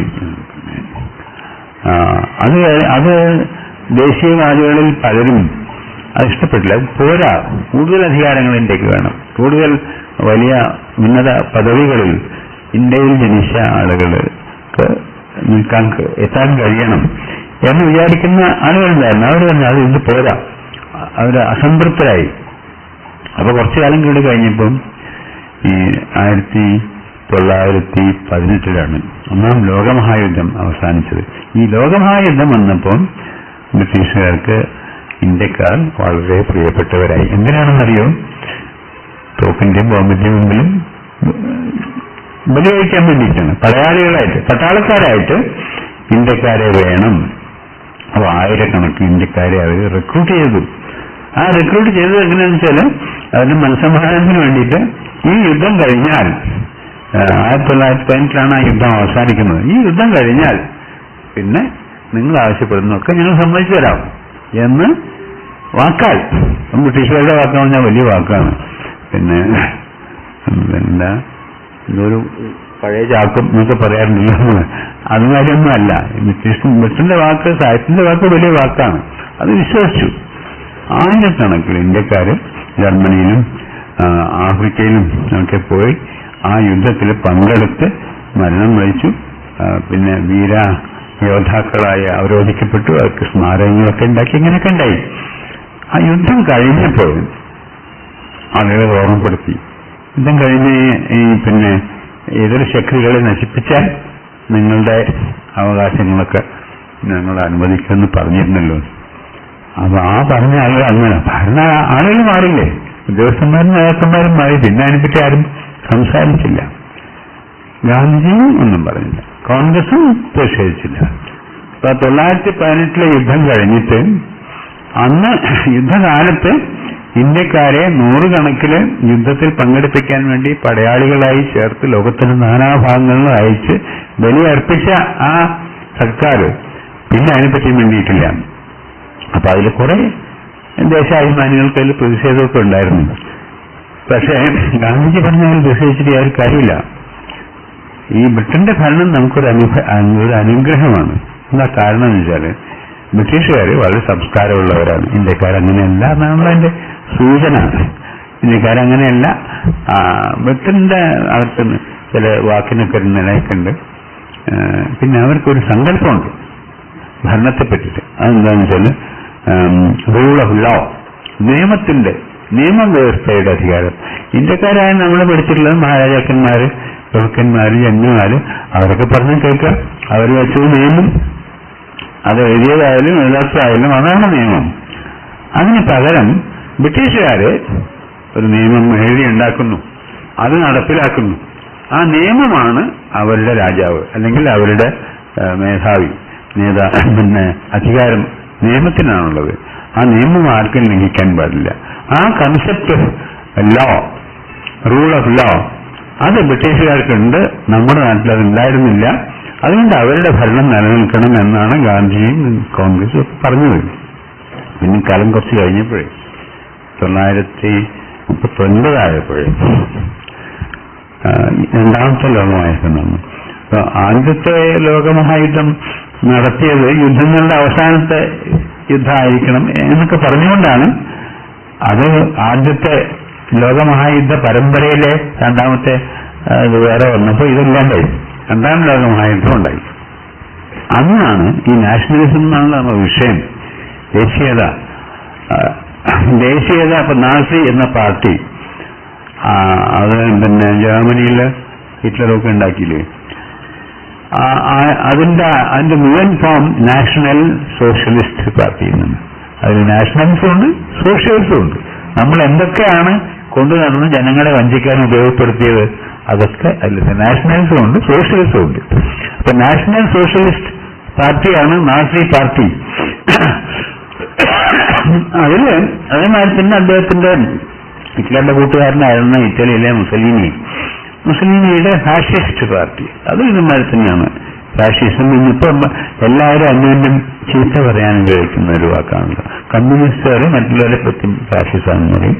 കമ്മ്യൂണിസ്റ്റുകാരെ പറ്റി അവർ ഫാഷിസ്റ്റുകളെക്കാൾ ഫാഷിസ്റ്റാണ് എന്ന് അവരുടെ വിമർശകന്മാരും പറയും. ഇതാണ് നമ്മൾ നടപ്പാക്കിയിട്ടുള്ളത്. ഫാഷിസം, നാസിസം എന്ന രണ്ട് ശക്തികൾ, ഈ രണ്ടും നാഷണലിസ്റ്റിൽ വിശ്വസിച്ചിരുന്ന ശക്തികളാണ്.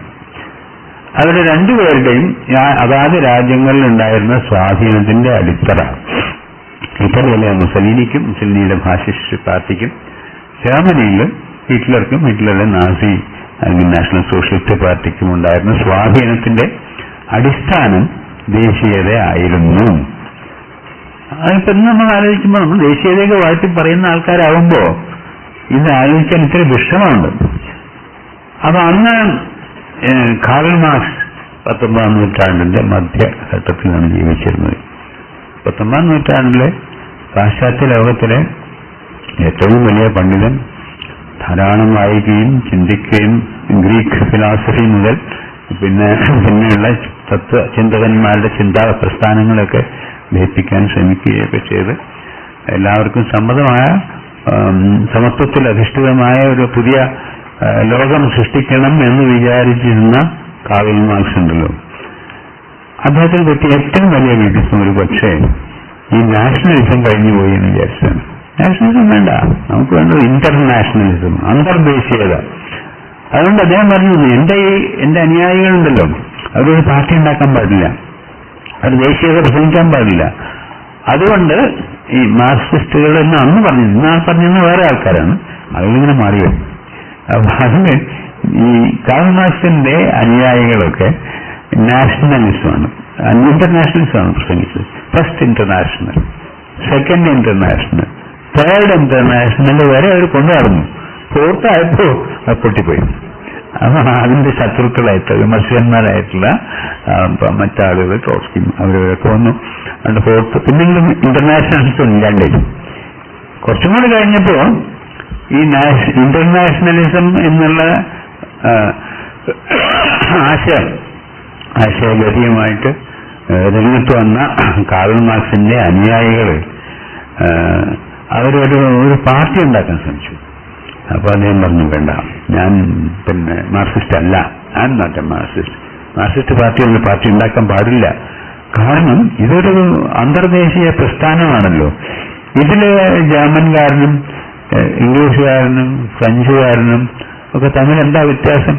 എല്ലാം ഒരേ മാതിരിയാണ്. പിന്നെ അതിൽ വ്യത്യാസമുള്ളത് സാമ്പത്തിക അടിസ്ഥാനത്തിലാണ്. ഞാൻ വാസ്തവത്തിൽ കാർൽ മാർക്സിന്റെ അടിസ്ഥാന പ്രമാണത്തിനെ ശരിവെക്കുന്ന ഒരാളാണ്. എന്നുവെച്ചാൽ മാർക്സിസ്റ്റായിട്ടല്ല, ചരിത്രം എങ്ങനെയാ പോകുന്നതിനെ പറ്റി പല അഭിപ്രായങ്ങളുണ്ടായിരുന്നു. അപ്പോ ചിലരൊക്കെ വിചാരിച്ചതെന്ന് വെച്ചാൽ വലിയ വലിയ പ്രമാണങ്ങളും വിശ്വാസങ്ങള് മൂല്യങ്ങള് അതിന്റെയൊക്കെ അടിസ്ഥാനത്തിൽ ഓരോ പടനായകന്മാരോ രാജാക്കന്മാരോ മന്ത്രിമാരോ ഒക്കെ ഉണ്ടാക്കുന്ന അനുസരിച്ചാണ് ചരിത്രം മുന്നോട്ട് പോകുന്നത് എന്നാണ് കുറെ ആളുകൾ പറഞ്ഞത്. പല അഭിപ്രായങ്ങളുണ്ടായിരുന്നു. മതത്തിനെ അടിസ്ഥാനപ്പെടുത്തിയിട്ടോ അല്ലെങ്കിൽ സ്വേച്ഛാധികാരം അങ്ങനെ പല അഭിപ്രായങ്ങളുണ്ടായിരുന്നു. പക്ഷെ കാർൽ മാർക്സ് പറഞ്ഞൊരു കാര്യം എന്താ വെച്ചാൽ, ചരിത്രത്തെ അങ്ങനെ ആരും നിയന്ത്രിക്കുന്ന ഒന്നുമല്ല, അത് നമ്മുടെ കൈപ്പിടിയിൽ ഒതുങ്ങുന്നതല്ല, നമ്മൾ പക്ഷെ ഒടുക്കാൻ ശ്രമിക്കണം. അല്ല, അതെങ്ങനെയുണ്ടാകണമെന്ന് വെച്ചാൽ മനുഷ്യർക്ക് ജീവിക്കണ്ടേ, ഭക്ഷണം കഴിക്കണം, താമസിക്കണം. പിന്നെ ഈ പഴയ യഹോവയുടെ കൽപ്പന ലംഘിച്ചതിന് ശേഷം നാണം ഉണ്ടായ മനുഷ്യൻ അത് ഉടുക്കണം, ഉടുത്ത് അല്ലെങ്കിൽ നഗ്നത അത് മോശമാണ് എന്നൊക്കെ തോന്നി. അങ്ങനെ വന്നപ്പോൾ ഭക്ഷണം കഴിക്കണം, ഉടുക്കണം, താമസിക്കണം, വെയിലും മഴയും തട്ടാതെ, അതിനൊക്കെ വേണ്ടിയിട്ട് മനുഷ്യൻ അധ്വാനിക്കണം. അങ്ങനെ അധ്വാനിക്കുന്ന സമയത്ത് അധ്വാന ശക്തിയില്ല, മനുഷ്യന്റെ അധ്വാനം. അതിലൂടെ പ്രകൃതിയുടെ ശക്തികളെ ഉപയോഗപ്പെടുത്തുന്നതാണ്. അങ്ങനെ ഉപയോഗപ്പെടുത്തുമ്പോൾ അതിൽ നിന്ന് സൃഷ്ടിക്കപ്പെടുന്ന ഒന്നാണ് സമൂഹം. അതായത് പ്രകൃതി വിഭവങ്ങളെ, റോ മെറ്റീരിയൽസ് ഓഫ് നേച്ചർ, അതിനെ മനുഷ്യന് ഉപയോഗിക്കാവുന്ന കൺസ്യൂമർ ഗൂഡ്സായിട്ട് മാറ്റുന്നത് മനുഷ്യന്റെ അധ്വാനമാണ്. അപ്പൊ അധ്വാനമാണ് ചരിത്രത്തെ സൃഷ്ടിക്കുന്നത്. അതെങ്ങനെ ചെയ്യണു, ആര് ചെയ്യണു, അതിന്റെ ഫലം ആരനുഭവിക്കണോ എന്നുള്ളതൊക്കെയാണ് ചരിത്രത്തിന്റെ ഗതി നിർണ്ണയിക്കുന്നത് എന്ന് കാർൽ മാർക്സ് പറഞ്ഞത് ശരിയാണെന്നുള്ളൊരു വിചാരം എനിക്കുണ്ട്. ശരിയാവാം, തെറ്റാവാം. അതായത് ഞാൻ അതിൽ അത് ശരിയാണെന്ന് വിചാരിക്കുന്ന ഒരാളാണ്. അദ്ദേഹം പറഞ്ഞു, 19ാം നൂറ്റാണ്ടിന്റെ മധ്യത്തിലാണ്, 1848 ഈ കമ്മ്യൂണിസ്റ്റ് മാനിഫെസ്റ്റോ എന്ന് പറയുന്നത് സാധനം വരുന്നത്. മാർക്സും ഫ്രെഡറിക് എംഗൽസും കൂടിയിട്ട് എഴുതപ്പെട്ടിട്ടുള്ള ആ ഗ്രന്ഥമുണ്ടല്ലോ. നമ്മുടെ കമ്മ്യൂണിസ്റ്റുകാരും മാർക്സിസ്റ്റുകളൊക്കെ അവരുടെ പ്രമാണം ബൈബിളായിട്ട് ഉപയോഗിക്കുന്ന കമ്മ്യൂണിസ്റ്റ് മാനിഫെസ്റ്റോ ആരും വായിക്കാറില്ല. ഇപ്പം ബൈബിളൊന്നും ആരും വായിക്കാറില്ലല്ലോ, വിശ്വസിക്കല്ലേ വേണ്ടത്. കമ്മ്യൂണിസ്റ്റ് മാനിഫെസ്റ്റോ വായിച്ചിട്ടുള്ള കമ്മ്യൂണിസ്റ്റ് നേതാക്കന്മാരെ എത്രണ്ടും അന്വേഷിച്ചാൽ വലിയ അത്ഭുതം തോന്നും. കാരണം ഈ അടുത്ത കാലത്തൊക്കെ കമ്മ്യൂണിസ്റ്റ് പാർട്ടിയും മതപ്രതിവാദങ്ങളൊക്കെ ഉണ്ടായ കാലത്ത് അതിന്റെ സ്ഥാപകന്മാർ വിചാരിച്ചിരുന്നത് ഈ കാർൽ മാർക്സ് എഴുതിയ മാനിഫെസ്റ്റോ ഉണ്ടല്ലോ അതനുസരിച്ചാണ് കമ്മ്യൂണിസം വളരുന്നതെന്നാണ്. പക്ഷെ ശരിക്കും വളർത്തിയെടുത്തത് ലെനിൻ എന്ന് പറയുന്ന ആളാണ്. അപ്പൊ ലെനിൻ ചെയ്തതെന്താണ്? മാർക്സിസത്തെ പരിഷ്കരിക്കാൻ വെച്ചാൽ വധിക്കുക എന്നർത്ഥം. എന്താണ് അതിനാണ് ചെയ്തത്? കാർൽ മാർക്സ് ഇന്റർനാഷണലിസ്റ്റ് പ്രചരിപ്പിച്ചപ്പോൾ ലെനിൻ പ്രചരിപ്പിച്ചത് നാഷണലിസ്റ്റ്. കാർൽ മാർക്സ് പാർട്ടി വേണ്ട, പ്രസ്ഥാനമാണ് വേണ്ടത്. പ്രൊലറ്റേറിയറ്റ് എന്ന് പറയുന്ന വർക്കേഴ്സ്, തൊഴിലാളികൾ, അവര് വർക്കേഴ്സ് ദി വേൾഡ് യുണൈറ്റ്, ലോക തൊഴിലാളികളെ സംഘടിക്കുക എന്നാണ്. ഇപ്പൊ ലോക തൊഴിലാളികളൊരു സാധനം അതെവിടെ ഉണ്ടായിരുന്നു വെച്ചില്ല. ആ കാലത്തൊന്നും ലോക തൊഴിലാളി ഇല്ല. ജർമ്മൻ തൊഴിലാളി ഉണ്ടായിരുന്നു, ഇംഗ്ലീഷ് തൊഴിലാളി ഉണ്ടായിരുന്നു, ഇന്ത്യൻ തൊഴിലാളി ഉണ്ടായിരുന്നു. പക്ഷെ ലോക തൊഴിലാളി എന്നുള്ളത് ഈ പറഞ്ഞ ഇമാജിൻഡ് കമ്മ്യൂണിറ്റീസിൽ ഒന്നാണ്. അതുണ്ടായിരുന്നില്ല. എങ്കിലും അതായിരുന്നു മാർക്സിന്റെ ആശയം. അതിന്റെ അടിസ്ഥാനം എന്താണെന്ന് വെച്ചാൽ അദ്ദേഹം വിശ്വസിച്ചു 19ാം നൂറ്റാണ്ടിന്റെ മധ്യഘട്ടത്തിൽ വിശ്വസിച്ചത് എന്താ വെച്ചാൽ അതൊക്കെ കാലം കഴിഞ്ഞു, ഈ നാഷണലിസം ഇല്ല, ഇറ്റ്സ് എ സ്പെന്റ് ഫോഴ്സ്. അതുകൊണ്ട് ഇന്റർനാഷണലിസത്തിന്റെ കാലഘട്ടമാണ് ഇനി വരാൻ പോകുന്നത്. അപ്പോൾ ഈ കാൾ മാർക്സ് എന്ന് പറയുന്ന മനുഷ്യന് അദ്ദേഹത്തിന്റെ കൺമുമ്പിൽ നടക്കുന്ന വസ്തുത കാണാൻ കഴിഞ്ഞിരുന്നില്ല. അപ്പുറത്ത് ചിന്തിക്കാൻ കഴിയുമായിരുന്നു. പക്ഷെ കൺമുമ്പിൽ നടക്കുന്ന എന്താണെന്ന് വെച്ചാൽ അദ്ദേഹം ജനിച്ചു വളർന്ന ജർമ്മനി അത് ദേശീയതയുടെ നാഷണലിസത്തിന്റെ വലിയ ഒരു പട്ടാള കേന്ദ്രമായിട്ട് മാറുകയാണ് ചെയ്തത്. കാൾ മാർക്സിന്റെ കാലം കഴിഞ്ഞ് കുറച്ച് കഴിഞ്ഞപ്പോഴേക്കും ജർമ്മനിയിലെ നാസിസം ശക്തിപ്പെട്ടു വന്നു. ഹിറ്റ്ലറൊക്കെ വന്നത് അങ്ങനെയാണ്. അപ്പൊ ഹിറ്റ്ലറുടെ വളർച്ചയുടെ പശ്ചാത്തലമായിരുന്ന നാസിസത്തിന്റെ പശ്ചാത്തലമായിരുന്ന ദേശീയത അങ്ങനെ അറ്റത്തെ എന്താണ് മിതവാദം വിട്ട് തീവ്രവാദത്തിലെത്തിയ ദേശീയതയാണ് നാസിസമായിട്ട് മാറിയത്. ആ ദേശീയത കാൾ മാർക്സ് ജീവിച്ച കാലത്ത് തുടങ്ങിയിരുന്നു. പക്ഷെ അദ്ദേഹത്തിന് അത് കാണാൻ കഴിയില്ല. പല ചിന്തകന്മാരും പ്രവാചകന്മാരും ഒക്കെ ഇങ്ങനെയാണ്. അവര് ജീവിക്കുന്ന കാലത്ത് അത് മുമ്പിലുള്ളത് കാണില്ല, പലതും സങ്കല്പിക്കുകയും ചെയ്യും. ഇങ്ങനെ ഒന്ന് എന്ന് മാത്രമല്ല കാൾ മാർക്സിനെ ക്രിട്ടിസൈസ് ചെയ്യാൻ ഞാനാരാ നിങ്ങളാരാ നമുക്കൊന്നും പറ്റില്ല. ചിലപ്പോ അത് ദേശദ്രോഹമോ പല പിന്തിരിപ്പത്തൊക്കെ ആവും. എങ്കിലും നമ്മുടെ എളിയ ബുദ്ധിയിൽ തോന്നുന്നു നമുക്ക് പറയാമല്ലോ. അദ്ദേഹം വിചാരിച്ചൊരു കാര്യം, ഈ വ്യവസായ വിപ്ലവം നടന്നുകൊണ്ടിരിക്കുകയായിരുന്നു 19ാം നൂറ്റാണ്ടിൽ. അതിൽ ജർമ്മനി ഉണ്ടായിരുന്നു, ഇംഗ്ലണ്ടും. ഈ രണ്ട് രാജ്യങ്ങളാണ് മുന്നിലുണ്ടായിരുന്നത്. അപ്പോൾ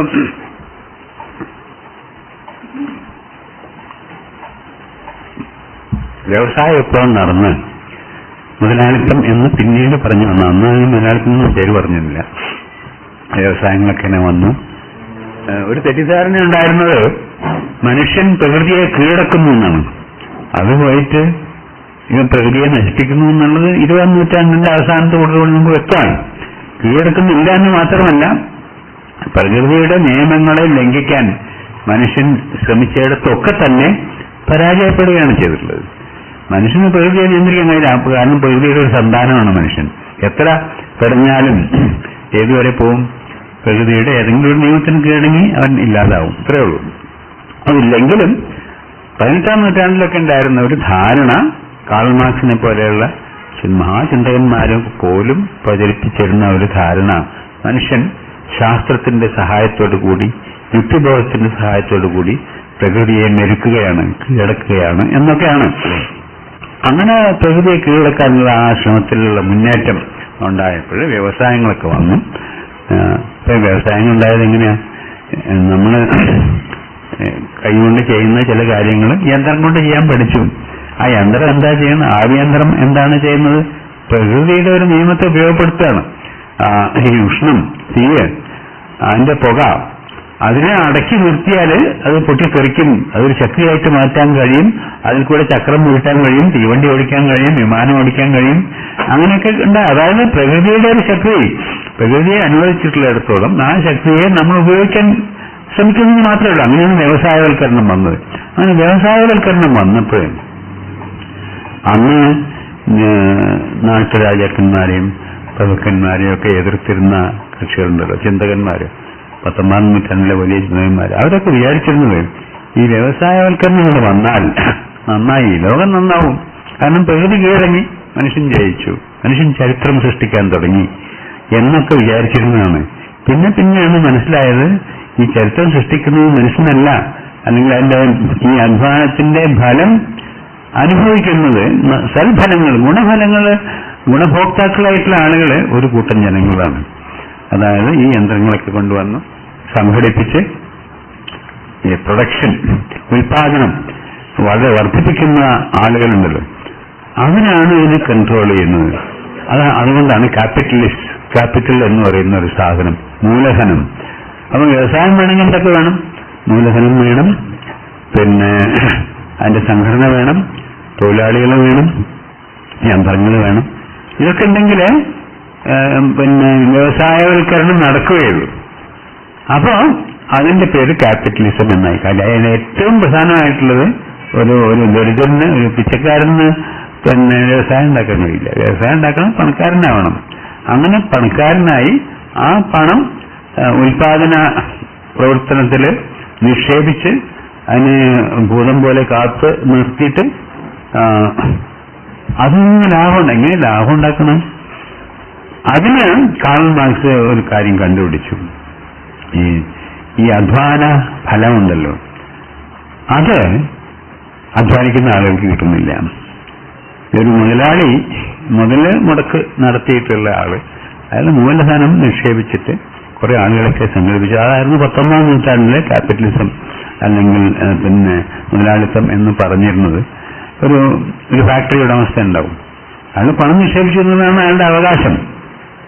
അതിന് ഒരു മില്ലുണ്ടാക്കും, ഒരു യന്ത്രം ഉണ്ടാക്കണമെങ്കിൽ 10,000 1000 ചിലപ്പോൾ 3000 തൊഴിലാളികൾ വേണം. അങ്ങനെയുള്ള മില്ലുകൾ, യന്ത്രവൽകൃതമായ ഉൽപാദന സാമഗ്രികൾ നടപ്പിലാക്കി എന്നുള്ളതാണ് 19ാം നൂറ്റാണ്ടിലെ വലിയ ഒരു മാറ്റം ഉണ്ടായിരുന്നത്. പക്ഷെ പിന്നീടാണ് കാർൽ മാർക്സിനെ പോലെയുള്ള ആളുകളെ ചൂണ്ടിക്കാണിച്ചത് ഈ അധ്വാനമൊക്കെ നടത്തുന്ന തൊഴിലാളികളാണ്. അവർക്കെന്താ അവകാശം? അന്ന് ട്രേഡ് യൂണിയൻ ഇല്ല, പത്രങ്ങള്, പാർട്ടികള് ഒന്നും ഈ തൊഴിലാളിയുടെ അവകാശങ്ങൾക്ക് വേണ്ടി വാദിക്കുന്ന ഒന്നും ഉണ്ടായിരുന്നില്ല. വാദിക്കുന്നതെന്ന് പറയാം, അല്ലെങ്കിൽ അവരെ ചൂഷണം ചെയ്യുന്നതെന്നും പറയാൻ വേണമെങ്കിൽ ഇന്നത്തെ നിലയ്ക്ക് ഇതൊന്നും ഉണ്ടായിരുന്നില്ല. അപ്പോ അവര് ആടുമാനുകളെ പോലെ വരികയാണ്. അതിന്റെ കാരണം അന്ന് അഗ്രേറിയൻ റെവല്യൂഷൻ എന്ന് പറയുന്ന അഗ്രികൾച്ചറിലെ മാറ്റങ്ങളൊക്കെ ഉണ്ടായി. ഭൂമി സ്വന്തമായിട്ട് കുറെ ആളുകൾ പിടിച്ചടക്കി. അപ്പോ അതാണ് നമ്മുടെ ഇംഗ്ലീഷ് സാഹിത്യത്തിലൊക്കെയുള്ള ഗോൾഡ് സ്മിത്തിന്റെ ഒക്കെ ഡെസേർട്ടഡ് വില്ലേജസ് ഒക്കെ ഉണ്ടല്ലോ, ഗ്രാമങ്ങളിൽ നിന്ന് ആളുകൾ ഒഴിച്ചു പോകാൻ തുടങ്ങി പട്ടിണിക്കാരായപ്പോൾ. അങ്ങനെ ആളുകൾ വന്നിട്ട് പിന്നെ പാവപ്പെട്ട ജനങ്ങൾ വന്ന് നഗരങ്ങളിൽ അടിഞ്ഞുകൂടി. അത് നല്ലൊരു സദ്യയായി ഈ മുതലാളിമാർക്ക്.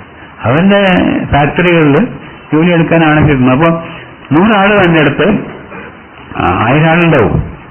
അതുകൊണ്ട് അപ്പൊ തെരഞ്ഞെടുക്കാനുള്ള അവകാശം ഈ മുതലാളിക്കാണ് എന്ന് മാത്രമല്ല, ഈ വന്ന പാവപ്പെട്ടവന് ഗ്രാമങ്ങളിൽ നിന്ന് അടിച്ചോടിക്കപ്പെട്ട് ഭൂമിയിൽ നിന്ന് ഒഴിപ്പിക്കപ്പെട്ട് വന്നിട്ടുള്ള ആളുകൾ, അവർക്ക് ഈ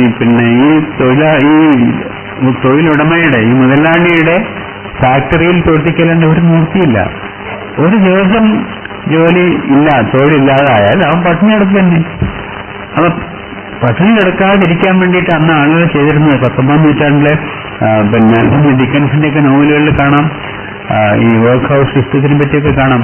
എന്താണെന്ന് വെച്ചാൽ മിക്ക തൊഴിലാളികളും ചെയ്തിരുന്നത്, കല്യാണം കഴിക്കാൻ ആലോചിച്ചാൽ അവർക്ക് ഏറ്റവും പിന്നെ ആശാസ്യമായ കാര്യം ഒരു 5-6 കുട്ടികളുള്ള ഒരു തവളയെ കല്യാണം കഴിക്കുകയാണ്.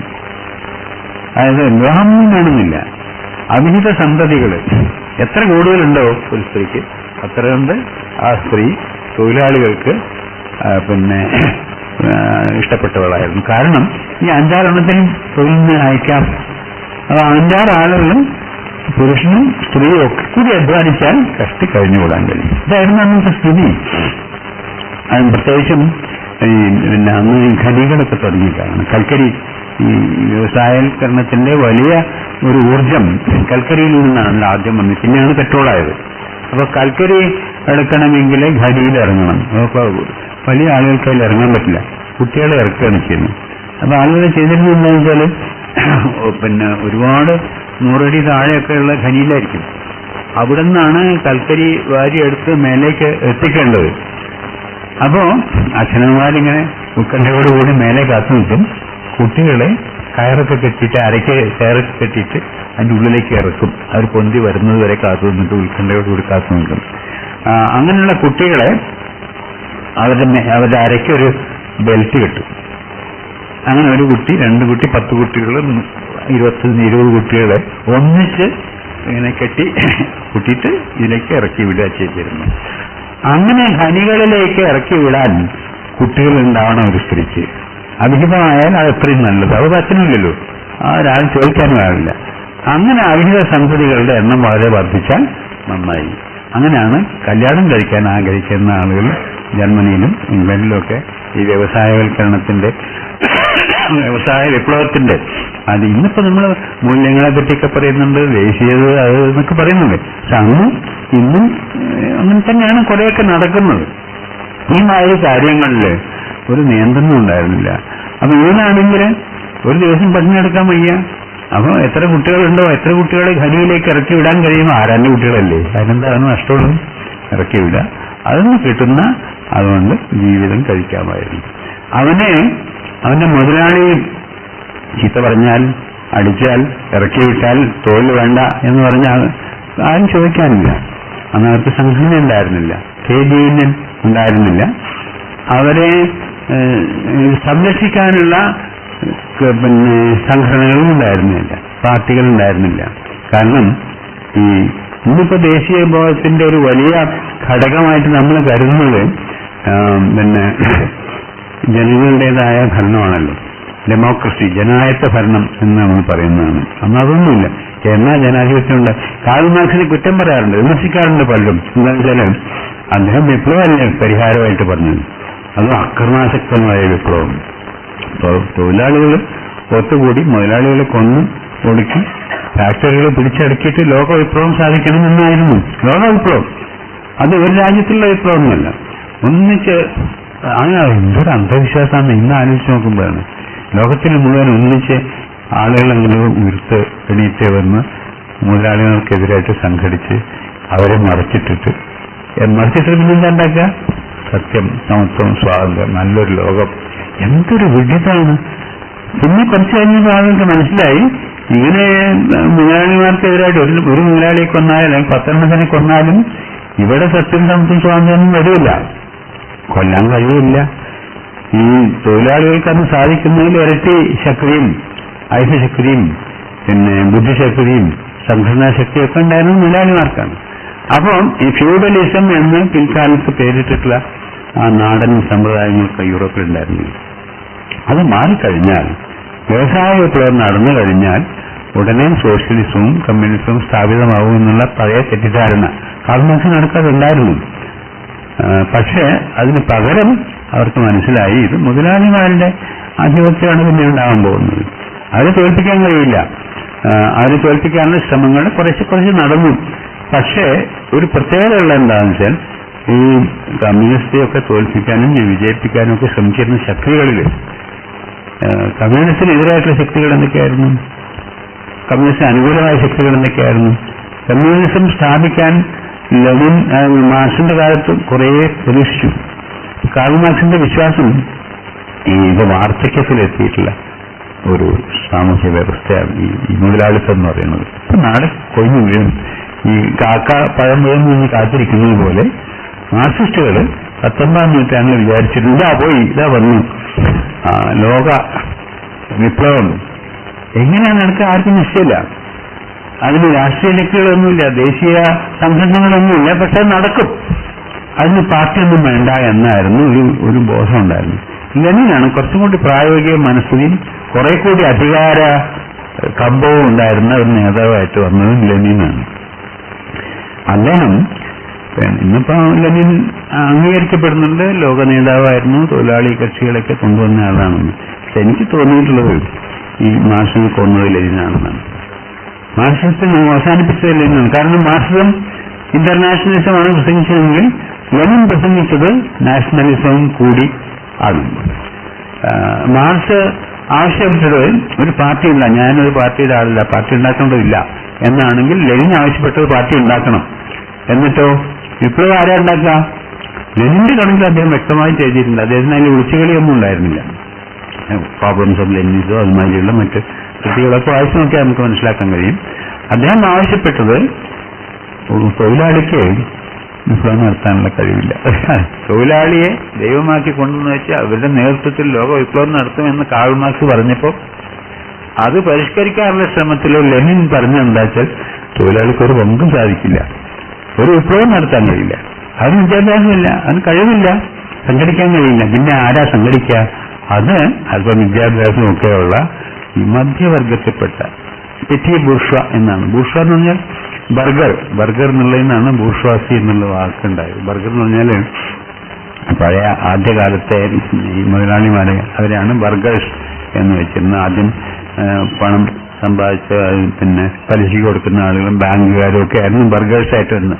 പലർക്കും ടീച്ചേഴ്സ് ബർഗ്, മറ്റേ ബർഗ്, ഈ ബർഗ്, എഡിൻബർഗ് എന്നൊക്കെ പറയാറുണ്ട്. ബർഗ് എന്ന് പറയുന്നത് ഈ ബർഗർമാരുടെ ഒരു നഗരമാണ്. ബർഗർമാരാണ് നഗരങ്ങൾ ഉണ്ടാക്കിയിരുന്നത്.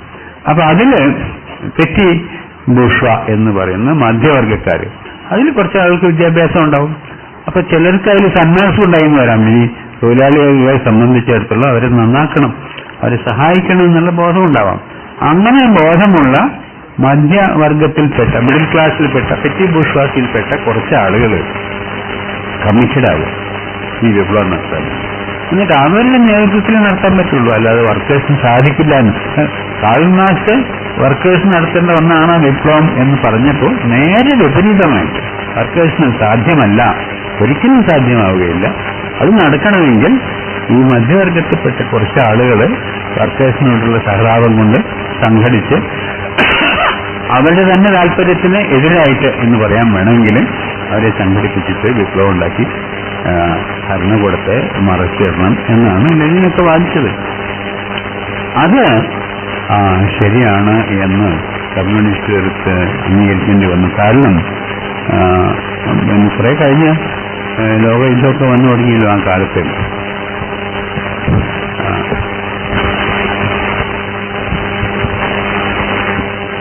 അങ്ങനെയൊക്കെ സംഭവങ്ങൾ നീങ്ങിക്കൊണ്ടിരുന്നപ്പോഴും വിപ്ലവം വരുന്ന യാതൊരു ലക്ഷണവും ഉണ്ടായില്ല. കാൾ മാർക്സിന്റെ ജീവിതകാലത്ത് തന്നെ നടക്കും, ലോക വിപ്ലവം നടക്കും, നാളെ സ്വതന്ത്രമായ ഒരു ജനത ആവിഷ്കരിക്കപ്പെടുന്നൊക്കെ വിചാരിച്ചിരുന്നതാണ്. ആരും ഒന്നും കണ്ടില്ല. ആകെ ഉണ്ടായത് പാരീസ് നഗരത്തിൽ പാരീസ് കമ്മ്യൂൺ എന്ന ഒരു വിപ്ലവ സംഘടനയാണ്. അത് ആ നഗരത്തിൽ മാത്രമേ ഉണ്ടായുള്ളൂ. കുറച്ച് മാസങ്ങളെ ഉണ്ടായുള്ളൂ, അല്ലെങ്കിൽ കുറച്ച് വർഷങ്ങളെ ഉണ്ടായുള്ളൂ. പിന്നെ അതിനെപ്പറ്റിയൊന്നും കേട്ടില്ല. അത് പരാജയപ്പെട്ടു, അന്ന് പരാജയപ്പെട്ടു. ലോക വിപ്ലവത്തിന്റെ ആരംഭമായിട്ട് കമ്മ്യൂണിസ്റ്റുകാർ കരുതിയിരുന്ന പാരീസ് കമ്മ്യൂൺ ഒന്നുമല്ലാണ്ടായി, ഒന്നും സംഭവിച്ചില്ല. അപ്പോൾ കമ്മ്യൂണിസ്റ്റുകാരൊക്കെ നിരാശപ്പെട്ടു. എന്താ ചെയ്യാൻ, ആർക്കും ഒന്നും ചെയ്യാൻ അറിയില്ല. അപ്പോഴാണ് ലെനിൻ തന്റെ പുതിയ വാദവുമായിട്ട് വർക്കേഴ്സിന് വിപ്ലവം ഉണ്ടാക്കാൻ കഴിയില്ല, അതിന് ബുദ്ധിയുള്ള ആളുകൾ വേണം, വിദ്യാഭ്യാസമുള്ള ആളുകൾ വേണം, അത് മധ്യവർഗത്തിനേ ഉള്ളൂ. ആ മധ്യവർഗത്തിൽ എല്ലാവരും അതിന് കൂട്ടുനിൽക്കില്ല വർക്കേഴ്സിന് വേണ്ടി. പക്ഷെ ചിലരെങ്കിലും സന്മനസ് കാണിച്ചിട്ട് ഈ വർക്കേഴ്സിനെ സഹായിക്കും. അങ്ങനെയുള്ള ആളുകൾ സംഘടിച്ചിട്ട് പാർട്ടി ഉണ്ടാക്കിയിട്ട്, ആൻഡ് അഗൻസ്റ്റ് പാർട്ടി എന്നൊക്കെ കാൾ മാർക്സ് ഒക്കെ പറഞ്ഞതാണ്. പക്ഷെ പാർട്ടി ഉണ്ടാക്കിയിട്ട് അക്രമത്തിലൂടെ, അത് അക്രമത്തിലൂടെ ചെയ്യണം എന്ന് ലെനിൻ പറയുകയും അത് പ്രവർത്തിച്ച് കാണിക്കുകയൊക്കെ ചെയ്തല്ലോ. അതിന്റെ പേരിൽ അദ്ദേഹം ഒരുപാട് വിമർശനം സഹിച്ചിട്ടുണ്ട്. പക്ഷെ അതിന് വലിയൊരു അർത്ഥമില്ല. കാരണം ഈ അക്രമത്തിലൂടെ അല്ലാതെ ഇന്നിപ്പോ നമ്മൾ പറയാറുണ്ട് ജനാധിപത്യ മാർഗത്തിലൂടെ വിപ്ലവം ഉണ്ടാക്കണം, ദേശീയതയ്ക്ക് പകരം അന്തർദേശീയത സ്ഥാപിക്കണമെന്നൊക്കെ. പക്ഷെ മറ്റൊരു മാർഗം അന്നുണ്ടായിരുന്നില്ല. ഇംഗ്ലണ്ടിൽ എന്തായിരുന്നു സ്ഥിതി? ബ്രിട്ടനിലാണല്ലോ ഈ പാർലമെന്ററി ഡെമോക്രസിയുടെ ഉത്ഭവം എന്ന് നമ്മളൊക്കെ പറയുന്നത്. ബ്രിട്ടനില് വലിയ പ്രഭുക്കൾക്കും വലിയ പണക്കാർക്കും മാത്രമേ വോട്ടവകാശം ഉണ്ടായിരുന്നുള്ളൂ. 19 നൂറ്റാണ്ടിന്റെ ആദ്യഘട്ടത്തിൽ അങ്ങനെയായിരുന്നു സ്ഥിതി. പിന്നെ കുറച്ച് നയം വരുത്തി 1832 ഒന്നാം ഭരണ പരിഷ്കരണ നിയമം നടപ്പിലാക്കുന്നത്, പാർലമെന്ററി റിഫോം ആക്ട്. അതനുസരിച്ച് അങ്ങനെ വെച്ചാൽ വലിയ പ്രഭുക്കന്മാരും കുറച്ചുകൂടി ചെറിയ പ്രഭുക്കന്മാരും കൂടി വോട്ടവകാശം കൊടുത്തു. വലിയ പണക്കാർക്ക് കൂട്ടത്തിൽ അതിനൊരു അതിർത്തിയൊക്കെ വെച്ചിട്ട് കുറച്ചുകൂടി ചെറിയ ആളുകൾക്കും വോട്ടവകാശം കിട്ടി. പക്ഷെ എല്ലാവർക്കും ഒന്നുമില്ല. അന്ന് പാർലമെന്ററി ബ്രിട്ടനിൽ പാർലമെന്റ് ഉണ്ട്, പക്ഷെ പാർലമെന്ററി സിസ്റ്റം ഇല്ല, ജനാധിപത്യവും ഇല്ല. പിന്നെ കുറെ കാലം കഴിഞ്ഞിട്ട് അതിലെ ആളുകൾ അസംതൃപ്തരായപ്പോഴാണ് 1864 രണ്ടാം റിഫോം ആക്ട് കൊണ്ടുവരുന്നത്. അപ്പൊ കുറച്ചും കൂടി ആളുകൾക്ക് വോട്ടവകാശം കൊടുത്തു. അങ്ങനെ കുറച്ചുകൂടി ആളുകൾക്ക് കിട്ടിയപ്പോ നേരെയായി എല്ലാം എന്നൊക്കെ വിചാരിച്ചു ജനങ്ങള്. പക്ഷെ അതിലൊന്നും പറ്റിയില്ല. പിന്നെ 1874 മറ്റോ ആണ് മൂന്നാം പാർലമെന്റ് പരിഷ്കരണ നിയമം വരുന്നത്. അത് കുറേ കൂടി ആളുകൾക്ക് കിട്ടി. ഏതാണ്ട് ഒരുവിധം ആളുകൾക്കൊക്കെ തന്നെ ഈ വർക്കേഴ്സിന് അടക്കം കിട്ടി. പക്ഷേ ഇന്നിപ്പോ നമ്മള് സ്ത്രീവാദമൊക്കെ ആളുകൾ കൊണ്ടു നടക്കുന്നുണ്ട്. സ്ത്രീകളെ ആരും മനുഷ്യരായിട്ട് കണക്കാക്കിയിരുന്നില്ല. സ്ത്രീകൾക്ക് വോട്ടവകാശത്തിന് ചോദ്യം ഉണ്ടായിരുന്നില്ല.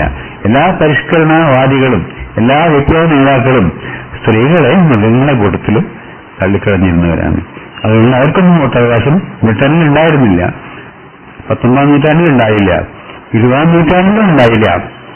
പിന്നെ 1-ാം ലോകമഹായുദ്ധത്തില് ഈ ഫ്ലോറൻസ് നൈറ്റിംഗേൽ എന്ന് പറഞ്ഞ ഒരു സ്ത്രീ ഇങ്ങനെ യുദ്ധരംഗത്ത് പോയി മുറിവേറ്റവരെയും കഷ്ടപ്പെടുന്നവരെയൊക്കെ സഹായിക്കാനൊക്കെ വന്നല്ലോ. അപ്പൊ നഴ്സിംഗ് പ്രൊഫഷന് ഒരു പുതിയ ബഹുമതിയൊക്കെ കിട്ടിയ ആളുകളൊക്കെ അംഗീകരിച്ചു തുടങ്ങി.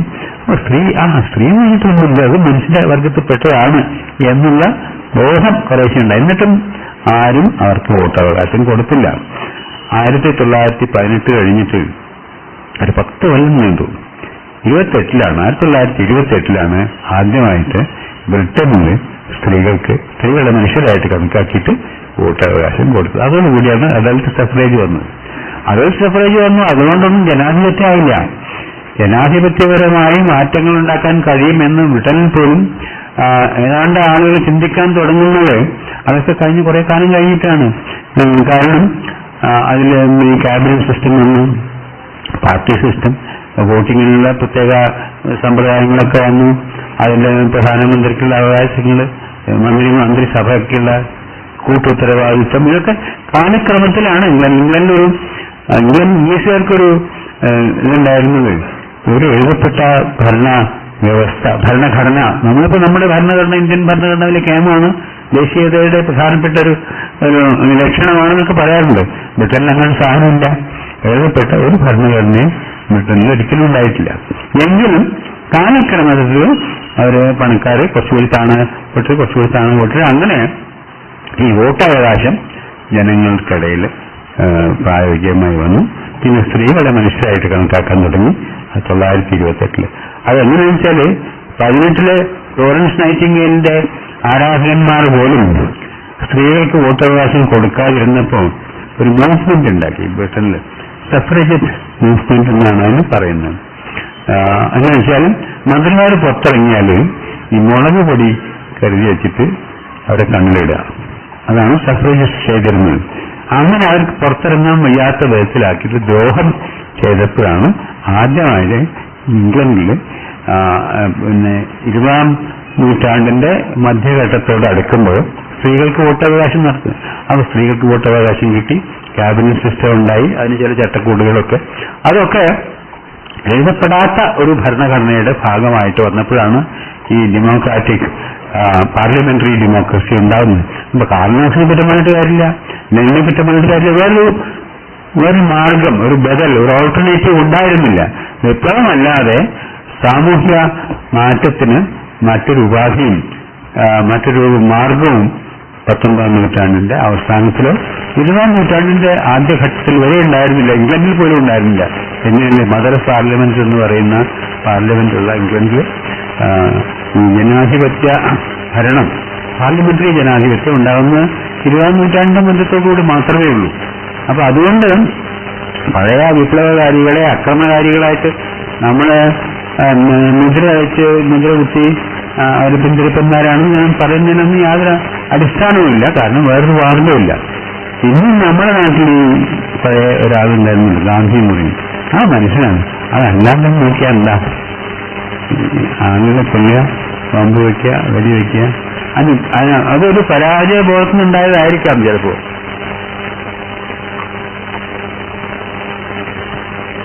കാരണം നമ്മൾ ഇന്ന് പറയുന്ന പോലെ നമ്മുടെ ചിന്താഗതി അന്ന് ഉണ്ടായിരുന്നില്ല. ആദ്യം ഞാൻ നേരത്തെ പറഞ്ഞല്ലോ, ബ്രിട്ടീഷ് ഗവൺമെന്റിന്റെ ശാശ്വതമായ നിലനിൽപ്പിന് വേണ്ടിയിട്ടാണ് ഇന്ത്യൻ നാഷണൽ കോൺഗ്രസ് ഉണ്ടായത്. അത് ആദ്യത്തെ 20-ാം നൂറ്റാണ്ടിന്റെ ആദ്യ വർഷങ്ങളിൽ ഈ മോഡറേറ്റ്സ് മിതവാദികളും മോഡറേറ്റ്സ് അല്ലാതെയുള്ള എക്സ്ട്രീമിസ്റ്റ് ഉഗ്രവാദികളും ഗംഗാധരതിലകന്റെ കീഴിൽ അമിതവാദികളും ഗോഖലയുടെ കീഴിൽ മിതവാദികളും ഒക്കെ ആയിട്ട് തമ്മിൽ കുറെ കാലം കഴിഞ്ഞപ്പോഴാണ് ഈ പുതിയ, അതായത് ഈ ബ്രിട്ടീഷുകാരെ അങ്ങനെയൊന്നും ഓടിക്കാൻ കഴിയില്ല. അതിനു മുമ്പ് ഒരു സമ്പര വിഡിത്തം ഇന്ത്യൻ ദേശീയ നേതാക്കള് ചെയ്തിരുന്നു. അതെന്താ വെച്ചാൽ ഈ ശിപ്പായി ലഹള എന്ന് പറയുന്ന ഒരു സാധനം ബ്രിട്ടീഷുകാരെ ഓടിക്കാൻ വേണ്ടി ചെയ്തതാണ്. ബ്രിട്ടീഷുകാരുടെ ആധിപത്യം നശിപ്പിക്കാൻ വേണ്ടിയിട്ട് ഒരു വിപ്ലവം നടത്താൻ ബ്രിട്ടീഷുകാരുണ്ടാക്കിയ സൈന്യത്തെ തന്നെ ഉപയോഗിക്കാം എന്നുള്ള ഒരു ബുദ്ധി ചിലർക്കൊക്കെ തോന്നി. ചിലർക്കൊക്കെ കുറെ ഇന്നിപ്പോ നമ്മളതിന് 1-ാം സ്വാതന്ത്ര്യ സമരം എന്നൊക്കെ പറഞ്ഞിട്ടുള്ള വലിയൊരു മഹത്വവൽക്കരണമൊക്കെ നടത്തിയിട്ടുണ്ടെങ്കിൽ അന്ന് അതൊരു വിഡിത്തമായിരുന്നു. ഈ ബ്രിട്ടീഷ് മേധാവികൾക്കെതിരെ കുറെ പട്ടാളക്കാർ പിന്നെ റെബല്യൻ നടത്തി ചത്തു. അന്ന് അതിനൊന്നും യാതൊരു പിന്നെ ഗുണമുണ്ടായില്ല. അങ്ങനെ ഗുണമുണ്ടാവാതെ വന്നപ്പോഴാണ് ആ വഴി ഇന്ത്യയിൽ നടപ്പില്ല, ബ്രിട്ടീഷുകാർക്കെതിരായിട്ട് നടപ്പില്ല എന്നുള്ള പരാജയബോധം വന്നപ്പോഴാണ് പിന്നെന്താ നടപ്പുള്ളത്, അത് ബ്രിട്ടീഷുകാരെ അനുകരിക്കുക. അതുകൊണ്ടാണ് ഞാൻ നേരത്തെ ആദ്യം തന്നെ പറഞ്ഞത് ബ്രിട്ടനാണ് നമുക്ക് ദേശീയ ബോധം ഉണ്ടാക്കിയത്. നമ്മുടെ ദേശീയതയുടെ യഥാർത്ഥ സൃഷ്ടാക്കൾ ബ്രിട്ടീഷുകാരായിരുന്നു. അവർ ചില ഉപകാരങ്ങളൊക്കെ ചെയ്തു. ലോക ചരിത്രത്തിൽ, ഇന്ത്യയുടെ ചരിത്രത്തിലും ഒരിക്കലും ഉണ്ടാകാതിരുന്ന പോലെ ഈ ഉപഭൂഖണ്ഡത്തെ രാഷ്ട്രീയമായിട്ട് ഏകീകരിച്ചു. മുമ്പുണ്ടെന്ന് ഏറ്റവും അധികം ഉണ്ടായിരുന്നത് മൗര്യ സാമ്രാജ്യം എന്ന് പറയുന്ന സാമ്രാജ്യമാണ്. അശോകൻ ഇന്ത്യത്തെ കാലത്ത് ചന്ദ്രഗുപ്തനും ബിംബിസാരനും അശോകനൊക്കെ ഉണ്ടായിരുന്ന കാലത്ത് ഇന്ത്യ മുഴുവൻ അടക്കി ഭരിച്ചിരുന്നതെന്നാണ് നമ്മളെ പാഠപുസ്തകങ്ങളിലൊക്കെ പഠിക്കുക. പക്ഷെ അതൊന്നും ഉണ്ടായിരുന്നില്ല. അശോകൻ അവിടെ പാടലിപുത്രത്തിൽ ജീവിച്ചു, അല്ലെങ്കിൽ ചന്ദ്രഗുപ്തൻ അവിടെ ജീവിച്ചു. അവിടെ വലിയ സൈന്യങ്ങളൊക്കെ ഉണ്ടായിരുന്നു. പക്ഷെ നാട്ടുപുറങ്ങളിൽ നടന്നിരുന്നത് എന്താണെന്ന് വെച്ചാൽ ഓരോ ഗ്രാമത്തിലും അതിന്റെ ഗ്രാമാധിപതികള് നായകന്മാരൊക്കെ ഉണ്ടായി ഭരണം നടത്തിയിരുന്നുള്ളൂ. അന്നത്തെ മൗര്യ സാമ്രാജ്യം എന്ന് പറയുന്നത് ഇന്നത്തെ അർത്ഥത്തിലുള്ള ഒരു സാമ്രാജ്യമല്ല. അതിനൊരു ഭരണ സമ്പ്രദായമോ ഉദ്യോഗസ്ഥ പിന്നെ സൈന്യമോ ഒന്നും ഉണ്ടായിരുന്നില്ല. ഈ നഗരങ്ങളിൽ മാത്രം പാടലിപുത്രത്തിലുണ്ടായിരുന്നു, അതുപോലെ ഉജ്ജയിനിയിലുണ്ടായിരുന്നു, അതുപോലെ മറ്റേ ഡെക്കാനിലെ ചില സ്ഥലങ്ങളിലൊക്കെ ഉണ്ടായിരുന്നു. അത് ഒഴിച്ചാൽ ഇന്ത്യ നടന്നു വന്നിരുന്നത് ഒരുപക്ഷെ എല്ലാ കാലത്തും എന്ന പോലെ ഈ ജനങ്ങളുടെ ഇടയിൽ നിന്ന് നാട്ടുകാർ, നാട്ടുകുർമാനിമാർ, അവരുടെ പഞ്ചായത്തുകൾ ഇതൊക്കെയാണ് നടന്നുകൊണ്ടിരുന്നത്. സാമ്രാജ്യം എന്നുള്ള ഒരു ആവരണം അതിനുണ്ടായിരുന്നു എന്നല്ലാതെ അത് ഇന്നത്തെ പോലെ ഒരു സാമ്രാജ്യമല്ല. പിന്നെ അതോടുകൂടി ഒരു സാമ്രാജ്യം കഴിഞ്ഞു, അശോകന്റെ പരിഷ്കാരങ്ങളൊക്കെ വന്നു, പിന്നെ അതും ഇല്ലാതായി. പിന്നെയും ചെറിയ രാജ്യങ്ങളായി. ഇന്ത്യ എന്നും ചെറിയ രാജ്യങ്ങളായിരുന്നു. ബ്രിട്ടീഷുകാർ ഭരിച്ചിരുന്നപ്പോൾ അതിന്റെ തൊട്ട് മുമ്പ് 500-ലധികം നാട്ടുരാജ്യങ്ങളാണ് നമുക്കുണ്ടായിരുന്നത്. അവർ ചെയ്ത ഒരു വലിയ സേവനം. അവർ വാസ്തവത്തിൽ നമ്മുടെ ദേശീയതയ്ക്ക് ഏറ്റവും അധികം ശക്തി പകർന്നത് ബ്രിട്ടീഷുകാരാണ്. അവരാദ്യമായി ചെയ്ത് അവരുടെ സൈനിക ശക്തി കൊണ്ടും അവരുടെ ബുദ്ധിശക്തി കൊണ്ടും അവരുടെ സാംസ്കാരികമായ നേതൃത്വം കൊണ്ടും ഇന്ത്യയെ ഏകീകരിച്ചു എന്നുള്ളതാണ്. ഒരേ പിന്നെ ഭരണ സമ്പ്രദായം ഈ ICS ഒക്കെ ഉണ്ടാക്കിയല്ലോ. അതിന് ചില ഉദ്യോഗസ്ഥന്മാർ മേലെ ചിലർ താഴെ ഒരു ഹൈറാർക്കി ഉണ്ടാക്കി. പിന്നെ നിയമങ്ങളുണ്ടാക്കി. നേരത്തെ പറഞ്ഞില്ലേ concept of law, rule of law എന്ന് പറയുന്നു, അതുണ്ടാക്കി. അപ്പൊ കോടതികളുണ്ടായി. കോടതികളുണ്ടായപ്പോണ്ടായ ഒരു ഇതെന്ന് വെച്ചാൽ ഒരു പുതിയ വർഗം ഉണ്ടായി, വക്കീൽമാരുടെ വർഗം. ആ വക്കീൽമാരുടെ വർഗമാണ് നമ്മുടെ സ്വാതന്ത്ര്യ സമരം നയിച്ചത് അധികം വരുന്നത്. കാരണം ബ്രിട്ടീഷുകാരോട് എതിരിടാൻ വേണ്ടിയിട്ട് പട്ടാളക്കാരെ ഉപയോഗിച്ചിട്ട് ഒരു കാര്യമില്ല. ബ്രിട്ടീഷുകാരുടെ സൈനിക ശക്തി, ആയുധ ശക്തി ഇതിനേക്കാളൊക്കെ വലിയ മേലെയായിരുന്നു. അപ്പം നമ്മുടെ മുമ്പിലുണ്ടായിരുന്ന ആ കാലത്തുള്ള മോഡൽസ്, മാതൃകകൾ അമേരിക്കൻ വിപ്ലവത്തിന്റെ, ഫ്രഞ്ച് വിപ്ലവത്തിന്റെ ഒക്കെയാണ്. പക്ഷെ ഇന്ന് നമ്മൾ ആലോചിക്കുമ്പോൾ ഒരുപക്ഷെ അമേരിക്കൻ വിപ്ലവത്തിൽ എന്താ ഉണ്ടായത്, ഫ്രഞ്ച് വിപ്ലവത്തിൽ എന്താ ഉണ്ടായത്? ഫ്രഞ്ച് വിപ്ലവത്തിന്റെ സൃഷ്ടിയായിരുന്നു നെപ്പോളിയൻ. അതിന്റെ കൗണ്ടർ റെവല്യൂഷനാണ് ഉണ്ടായത്. അമേരിക്കൻ വിപ്ലവം കുറച്ചുകൂടി നിലനിന്നു എന്ന് പറയും. കാരണം വേറൊരു രാജ്യത്ത്, ലോകത്തിന്റെ വേറൊരു ഭാഗത്താണല്ലോ അവരുണ്ടായത്. കുറച്ചും കൂടെ ഒക്കെ നിലനിന്നു. അത് അത്രയും അധികാരമല്ല, പക്ഷേ രണ്ട് ശക്തികൾ അതിലുണ്ടായിരുന്നു. അവർ തമ്മിൽ പിന്നെ ഒന്നിച്ച് കൊണ്ടുവന്ന് ലിങ്കണും ഒക്കെ കൂടിയിട്ട് മറ്റ് അവരുടെ പടല പണക്കങ്ങളൊക്കെ തീർത്ത് ഒന്നിച്ചൊരു സ്റ്റേറ്റ്, 14 സ്റ്റേറ്റുകളെ ഒന്നിച്ച് കൊണ്ടുവന്ന് അവിടെ ഒരു വിധം നടന്നു. അത് അക്രമത്തിൽ കൂടെ നടന്നതല്ല വാസ്തവത്തിൽ. ആ അക്രമം അവസാനിപ്പിക്കാൻ വേണ്ടിയിട്ട് ലിങ്കണമൊക്കെ ശ്രമിച്ചതിന്റെ ഫലമായിട്ട് ഒരു സമാധാന വ്യവസ്ഥ അവിടെ ഉണ്ടായി നിലനിന്നു. പക്ഷെ ഫ്രഞ്ച് വിപ്ലവം തകർന്നു. ഫ്രഞ്ച് വിപ്ലവം അതിനേക്കാൾ അതിനു മുമ്പുണ്ടായിരുന്ന പിന്നെ രാജവംശത്തിന്റെ ഭരണത്തെക്കാൾ ഏറ്റവും അപകടകരമായ നെപ്പോളിയന്റെ ഭരണം ആണ് ഉണ്ടാക്കിയത്. നെപ്പോളിയൻ യൂറോപ്പ് മുഴുവൻ പിടിച്ചടക്കമായിരുന്നു. അതുണ്ടായില്ല. അതുണ്ടാകാതിരുന്നത് ഈ ബ്രിട്ടീഷുകാർ അയാൾക്കൊരു തട വെച്ചുകൊണ്ട് അയാളെ പിടിച്ച് അറസ്റ്റ് ചെയ്ത് കൊന്ന് നാട് കടത്തി, പിന്നെ കൊന്നു. അതുകൊണ്ടാണ് പിന്നെ ഫ്രാൻസും യൂറോപ്പും രക്ഷപ്പെട്ടത്. അല്ലെങ്കിൽ ഫ്രഞ്ച് വിപ്ലവത്തിന്റെ യഥാർത്ഥ സൃഷ്ടി നെപ്പോളിയനായിരുന്നു. അതും പറയാം. അപ്പൊ അങ്ങനെ വിപ്ലവ മാർഗം അക്രമ മാർഗമല്ലാതെ യാതൊരു മാർഗവും ഇല്ല എന്ന് ഇന്ത്യക്കാർക്ക് പോലും, അന്ന് വലിയ ചിന്താശക്തിയൊന്നും ഇല്ലാതിരുന്ന, അക്ഷരജ്ഞാനം കുറവായിരുന്ന ഇന്ത്യക്കാർക്ക് പോലും മനസ്സിലായി. അതുകൊണ്ട് സിപ്പാഹി ലഹള ഇല്ലാതായി, അതൊന്നുമല്ലാതായി. കുറെ ആളുകൾ ചത്തു എന്നല്ല ഫലം മാത്രമേ ഉണ്ടായുള്ളൂ. നമ്മളിപ്പോ അതിനെ മഹത്വവൽക്കരിക്കാൻ വേണ്ടിയിട്ട് ഒന്നാം സ്വാതന്ത്ര്യ സമരം എന്ന് പറയുന്നു. നമുക്കൊരു മനസ്സമാധാനം തൽക്കാലത്തേക്ക് ഉണ്ടാവുന്നല്ലാതെ ഒന്ന് കാര്യമുണ്ടായത് ഈ പിന്നെ സിപ്പാഹി ലഹള എന്ന് പറഞ്ഞ ഒന്നാം സ്വാതന്ത്ര്യ സമരം എന്ന് പിന്നീട് ആളുകൾ പറഞ്ഞു വന്ന ആ പ്രസ്ഥാനം അമ്പേ പരാജയമായിരുന്നു എന്നും ബ്രിട്ടീഷുകാരെ അവിടെ ഒത്തു നിൽക്കണമെങ്കിൽ, ഏറ്റുമുട്ടണമെങ്കിൽ മറ്റ് മാർഗങ്ങൾ സ്വീകരിക്കണമെന്നും അതിന് ഏറ്റവും നല്ല മാർഗം ബ്രിട്ടൻ ഇവിടെ നടപ്പിലാക്കിയ വിദ്യാഭ്യാസ സമ്പ്രദായം അംഗീകരിക്കുകയാണെന്നും കുറച്ചാളുകൾക്ക് മനസ്സിലായി. അങ്ങനെ ഇംഗ്ലീഷ് വിദ്യാഭ്യാസം നേടിയ കുറച്ചാളുകളാണ് ഇന്ത്യൻ നാഷണൽ കോൺഗ്രസ് ഉണ്ടാക്കിയത്. ഇംഗ്ലീഷ് വിദ്യാഭ്യാസം നേടുകയും ബ്രിട്ടീഷ് ഭരണാധികാരത്തെ പുകഴ്ത്തുകയും അവരുടെ സേവനത്തിലൂടെ ഇന്ത്യക്കാർക്ക് അചിരേണ ഏതെങ്കിലും ഒരു കാലത്തെങ്കിലും പിന്നെ കുറെ കൂടെ അവകാശങ്ങളും സ്വാതന്ത്ര്യം കിട്ടും എന്ന് വിശ്വസിക്കുകയും ചെയ്തിട്ടുള്ള ആളുകളാണ് ഗാന്ധി അടക്കമുള്ള ആളുകൾ. ഗാന്ധി ഒടുക്കം 1942 വരെ പിടിച്ചു നിന്നു. ബ്രിട്ടീഷുകാരുടെ ഭാഗത്തായിരുന്നു അദ്ദേഹം. അന്ന് 1942 ഈ ക്വിറ്റ് ഇന്ത്യ റെസൊല്യൂഷൻ ഗാന്ധിജിയാണ് കോൺഗ്രസിൽ കൊണ്ടുവന്നത്.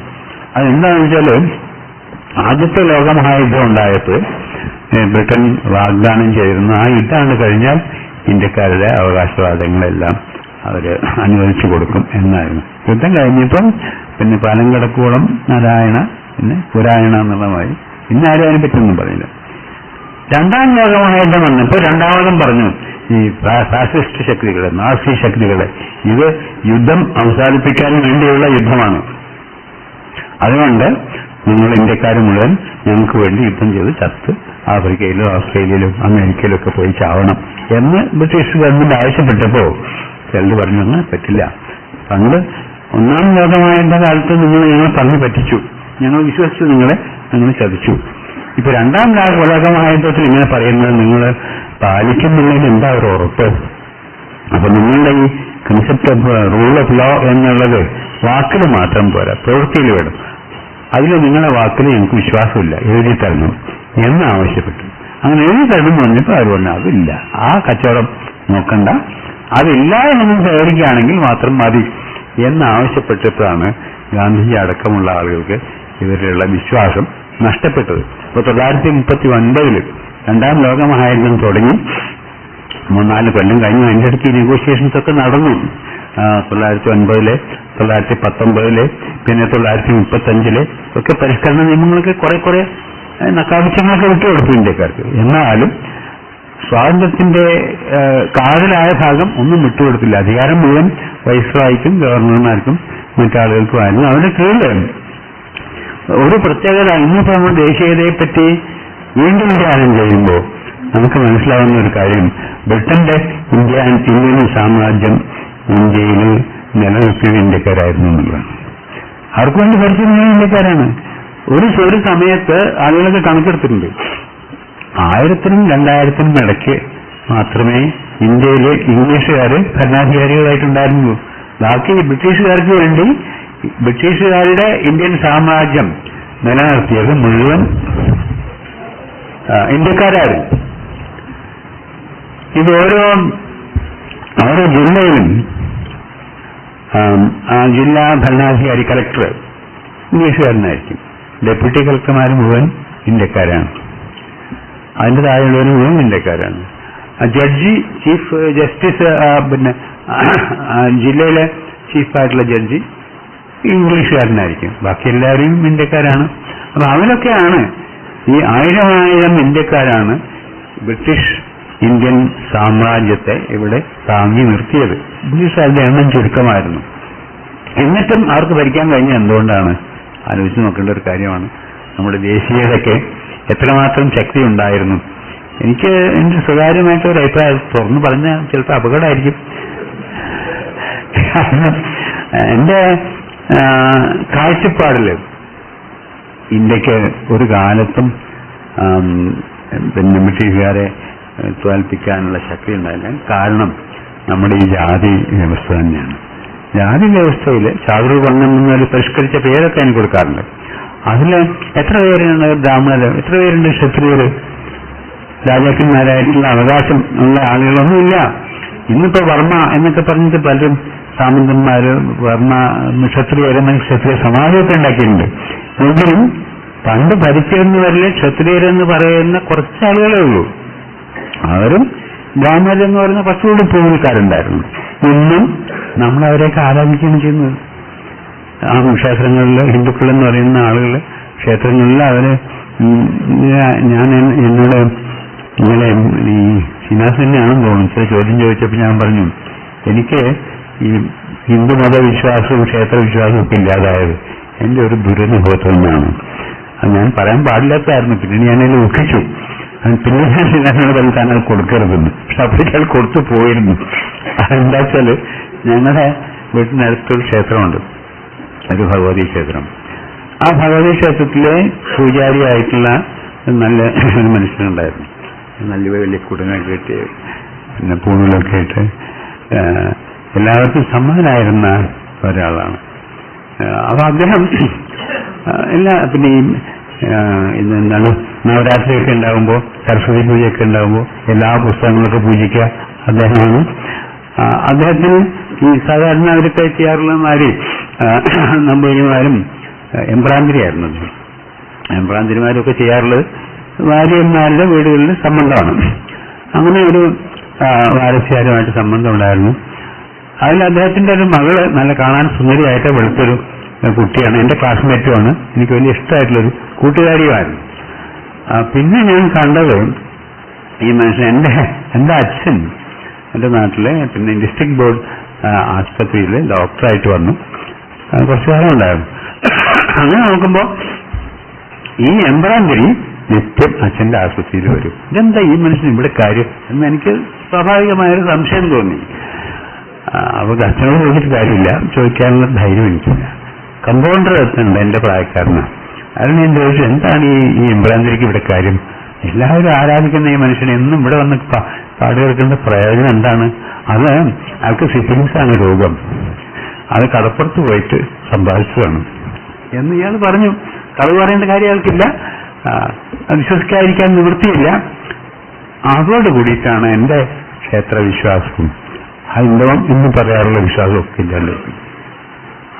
അപ്പൊ എനിക്ക് വന്ന ആ പരിവർത്തനം പെട്ടെന്നുണ്ടായ ഒന്നായിരുന്നു. അതുവരെ ഞാനിതിലൊക്കെ വിശ്വസിച്ച് മൗന്തങ്ങളിലും അന്തങ്ങളിലൊക്കെ വിശ്വസിച്ച് എന്റെ അമ്മ നേരത്തെ മരിച്ചു വരുന്നു. അപ്പൊ അമ്മയ്ക്ക് വേണ്ടി ശ്രാദ്ധം എന്നൊക്കെ പറയില്ലോ, കൊല്ലത്തിലൊരിക്കലും അത് പട്ടിണി കിടന്നു വ്രതം അനുഷ്ഠിച്ച് പിറ്റേന്ന് ബലിയിട്ട് അത് ഒരുത്തിന് പുള്ളിക്കാരൻ വന്നിട്ട് ഇങ്ങനെ പറയും, പിന്നെ തുളസിയും വെള്ളമൊക്കെ ആയിട്ട് ഇങ്ങനെ ചെയ്യുക അങ്ങനെ ചെയ്യാന്നൊക്കെ പറഞ്ഞെടുക്കും. അതിലൊക്കെ വിശ്വസിക്കുന്ന ആളാണ് ഞാൻ. പഠിച്ചിരുന്നത് അവിടെ ഞങ്ങളുടെ നാട്ടില് പരപ്പനങ്ങാടിയിൽ ഹൈസ്കൂൾ ഉണ്ടായിരുന്നില്ല, basal mission higher elementary school ഉണ്ടായിരുന്നു. അപ്പൊ അതുകൊണ്ട് എന്റെ അച്ഛന്റെ നാട്ടിലേക്ക് ഞാൻ സ്ഥലം മാറിപ്പോയി പൊന്നാനിക്ക്. അവിടെ AV ഹൈസ്കൂളിൽ ഞാൻ പഠിക്കാം. അപ്പൊ AV ഹൈസ്കൂളിൽ നിന്ന് അമ്മയുടെ ഈ ശ്രാദ്ധം അനുഷ്ഠിക്കാൻ വേണ്ടി പിന്നെ ഒരു വീട്ടിലെ ഒരു ആശ്രിതനായിട്ടുള്ള ഒരാളെയും കൂട്ടിയിട്ട് പിന്നെ ബസ്സിൽ കയറി തമിഴ്നാട്ടിൽ വരും. പുഴ കടക്കുന്നു, നമ്മുടെ പാലമൊന്നുമില്ലല്ലോ, പുഴ കടന്ന് പിന്നെയും ബസ് കയറി തിരൂർ റെയിൽവേ സ്റ്റേഷനിൽ വന്ന് പരപ്പനങ്ങാടിക്ക് വണ്ടി കയറി വീട്ടിൽ വന്ന് വ്രതം അനുഷ്ഠിച്ച് ശ്രാദ്ധം ചെയ്തിരുന്ന ആളാണ് ഞാൻ. ഒരു കൊല്ലം, ആ കൊല്ലം എന്താണ് റെയിൽവേ സ്ട്രൈക്ക് ഉണ്ടായി. അപ്പം തീവണ്ടിയില്ല. തിരൂർ റെയിൽവേ സ്റ്റേഷനിൽ എത്തിയപ്പോ വഴിയില്ല. അപ്പൊ ഞാനും എന്റെ കൂടെ ഉണ്ടായിരുന്ന ഈ വീട്ടിലെ ആശ്രിതനായിട്ടുള്ള ആളും ഞങ്ങൾ രണ്ടുപേരും കൂടെ നടന്നു തിരൂർ റെയിൽവേ സ്റ്റേഷനിൽ നിന്ന് പരപ്പനങ്ങാടി വരെ നടന്നു. അങ്ങനെ കഷ്ടപ്പെട്ടിട്ട് ഈ ശ്രാദ്ധം അനുഷ്ഠിച്ച ആളാണ്. പക്ഷെ പിറ്റത്തെ കൊല്ലത്തേക്ക് എനിക്കത് ചെയ്യേണ്ടി വന്നു. പിന്നെ ഒരിക്കലും ഞാൻ ചെയ്തിട്ടില്ല, അമ്മയ്ക്കും ചെയ്തിട്ടില്ല, അച്ഛനും ചെയ്തിട്ടില്ല, ആർക്കും ചെയ്തില്ല. ഇതൊക്കെ പറ്റിച്ചത് ഈ എംബ്രാന്തിരിയാണ്. ചെയ്യാൻ ഇഷ്ടമില്ല. പിന്നെ അദ്ദേഹത്തിനെ പറ്റിയുള്ള ഒരു എന്താണ് നൈരാശ്യം, സർവാകൃതനായിരുന്ന എല്ലാവർക്കും പ്രിയപ്പെട്ട ആള്, ഒരു ക്ഷേത്രത്തിന്റെ പൂജാരി, ഭഗവതിയുടെ സ്വന്തം ആള്, അദ്ദേഹം അങ്ങനെ സിഫിലിസ് പിടിച്ച് കഷ്ടപ്പെട്ടിട്ട് എന്റെ അച്ഛന്റെ ആസ്പത്രിയിൽ ദിവസേന വരിക എന്നുള്ളത് എനിക്ക് ആലോചിക്കാൻ കഴിഞ്ഞില്ല. അങ്ങനെയാണ് എന്റെ വിശ്വാസം ഇല്ലാണ്ടായി പോയത്. പക്ഷെ അത് ഇല്ലാണ്ടായി പോയതെന്നല്ല, അതിനൊരു പക വീട്ടിൽ ഞാൻ ചെയ്തു. ഞാനിങ്ങനെ പ്രസംഗിച്ച് നടക്കാൻ തുടങ്ങിയപ്പോൾ അവിടെ എന്റെ ക്ലാസ്മേറ്റ്സ് ആയിരുന്ന ആളുകൾക്ക്, എടോ നീ വെറുതെ പറയല്ലേ, നിനക്ക് വിശ്വാസം പേടിയൊക്കെ ഉണ്ട്, നമ്മളില്ല എന്നാണ്, ഇല്ല എന്ന് നിനക്ക് സ്ഥാപിക്കാൻ കഴിയുമെന്ന് ചോദിച്ചു. അപ്പൊ ഞാൻ സ്ഥാപിക്കാന്ന് പറഞ്ഞു. അപ്പൊ അവരെന്നോട് പറഞ്ഞ എന്താണെന്ന് വെച്ചാല്, അവിടെ പൊന്നാനിയുള്ള ക്ഷേത്രത്തിന്റെ ഒരു വലിയ ചിറയുണ്ട്. ആ ചിറയുടെ മുകളിലേക്ക് ഒരു ഗണപതി ക്ഷേത്രമുണ്ട്. അവിടെ പോയിട്ട് നിനക്ക് ആ ഗണപതിയുടെ തലയിൽ മൂത്രം ഒഴിക്കാൻ കഴിയുമെന്ന് ചോദിച്ചു. ആ കഴിയുമെന്ന് പറഞ്ഞു. പേടിച്ച് പറഞ്ഞുകൊണ്ടാണ് ചെയ്തതെങ്കിലും പൂജ കഴിഞ്ഞപ്പോഴപ്പോൾ ഞാനത് ചെയ്തു. ഇങ്ങനെയൊക്കെ ഉള്ള ചില സംഭവങ്ങളൊക്കെ ഉണ്ട്. അപ്പൊ നമ്മുടെ വിശ്വാസങ്ങളെന്ന് പറയുന്നത് പലപ്പോഴും നമ്മളെ വഞ്ചിക്കുന്ന ചില വിശ്വാസങ്ങളാണ്. ഈ ദേശീയതയും അതുപോലെ ആകാം, അതുപോലെ ആയിക്കൂടായികയില്ല. നമ്മുടെ നാട്ടിൽ ആദ്യം ഈ ഇന്നിപ്പോ ഫസ്റ്റ് ഫ്രീഡം സ്ട്രഗിൾ എന്ന് പറഞ്ഞ ഇൻഡിപെൻഡൻസ് മൂവ്മെന്റ് എന്ന് പറയുന്നത് സിപ്പായി ലാളാന്ന് പണ്ട് പറഞ്ഞു. അന്ന് ഇവരെ കുറ്റം പറഞ്ഞിരുന്നു. സിപ്പായി ലാളെന്ന് പറയാൻ പറ്റുമോ? സീപ്പായ്സ് എന്ന് പറയുന്നത് ബ്രിട്ടൻ ഏർപ്പെടുത്തിയ ഇന്ത്യൻ പട്ടാൾക്കാരെയാണ് സീപ്പായ്സ് എന്ന് പറയുന്നത്. അപ്പൊ അവരിലാണ് കൂടി അതിനവര് സ്വാഭാവികമായിട്ടും സിപ്പായി മ്യൂട്ടിനി എന്നാണ് പറഞ്ഞത്. അതാണ് ശരിക്കും പറയേണ്ടത്.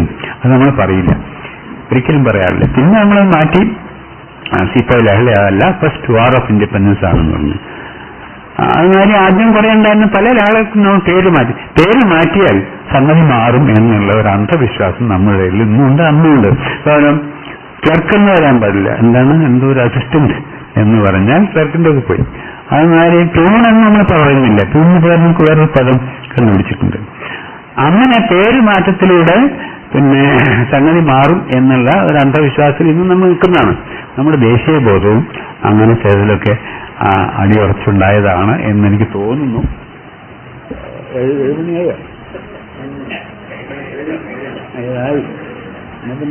ആളുകൾക്ക് ബോറടിച്ചിട്ടുണ്ടോ? എനിക്ക് പ്രേതൊന്നുമില്ല. ഞങ്ങളൊക്കെ ബെല്ലടിക്കുന്നവര് തുടർന്നു പോകുന്നവരാ, തുടർന്നു പോയിന്നുള്ളൂ.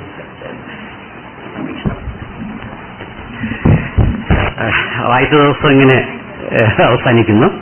ഇതിന്റെ തുടർച്ചയായി നാളെയും മറ്റന്നാൾ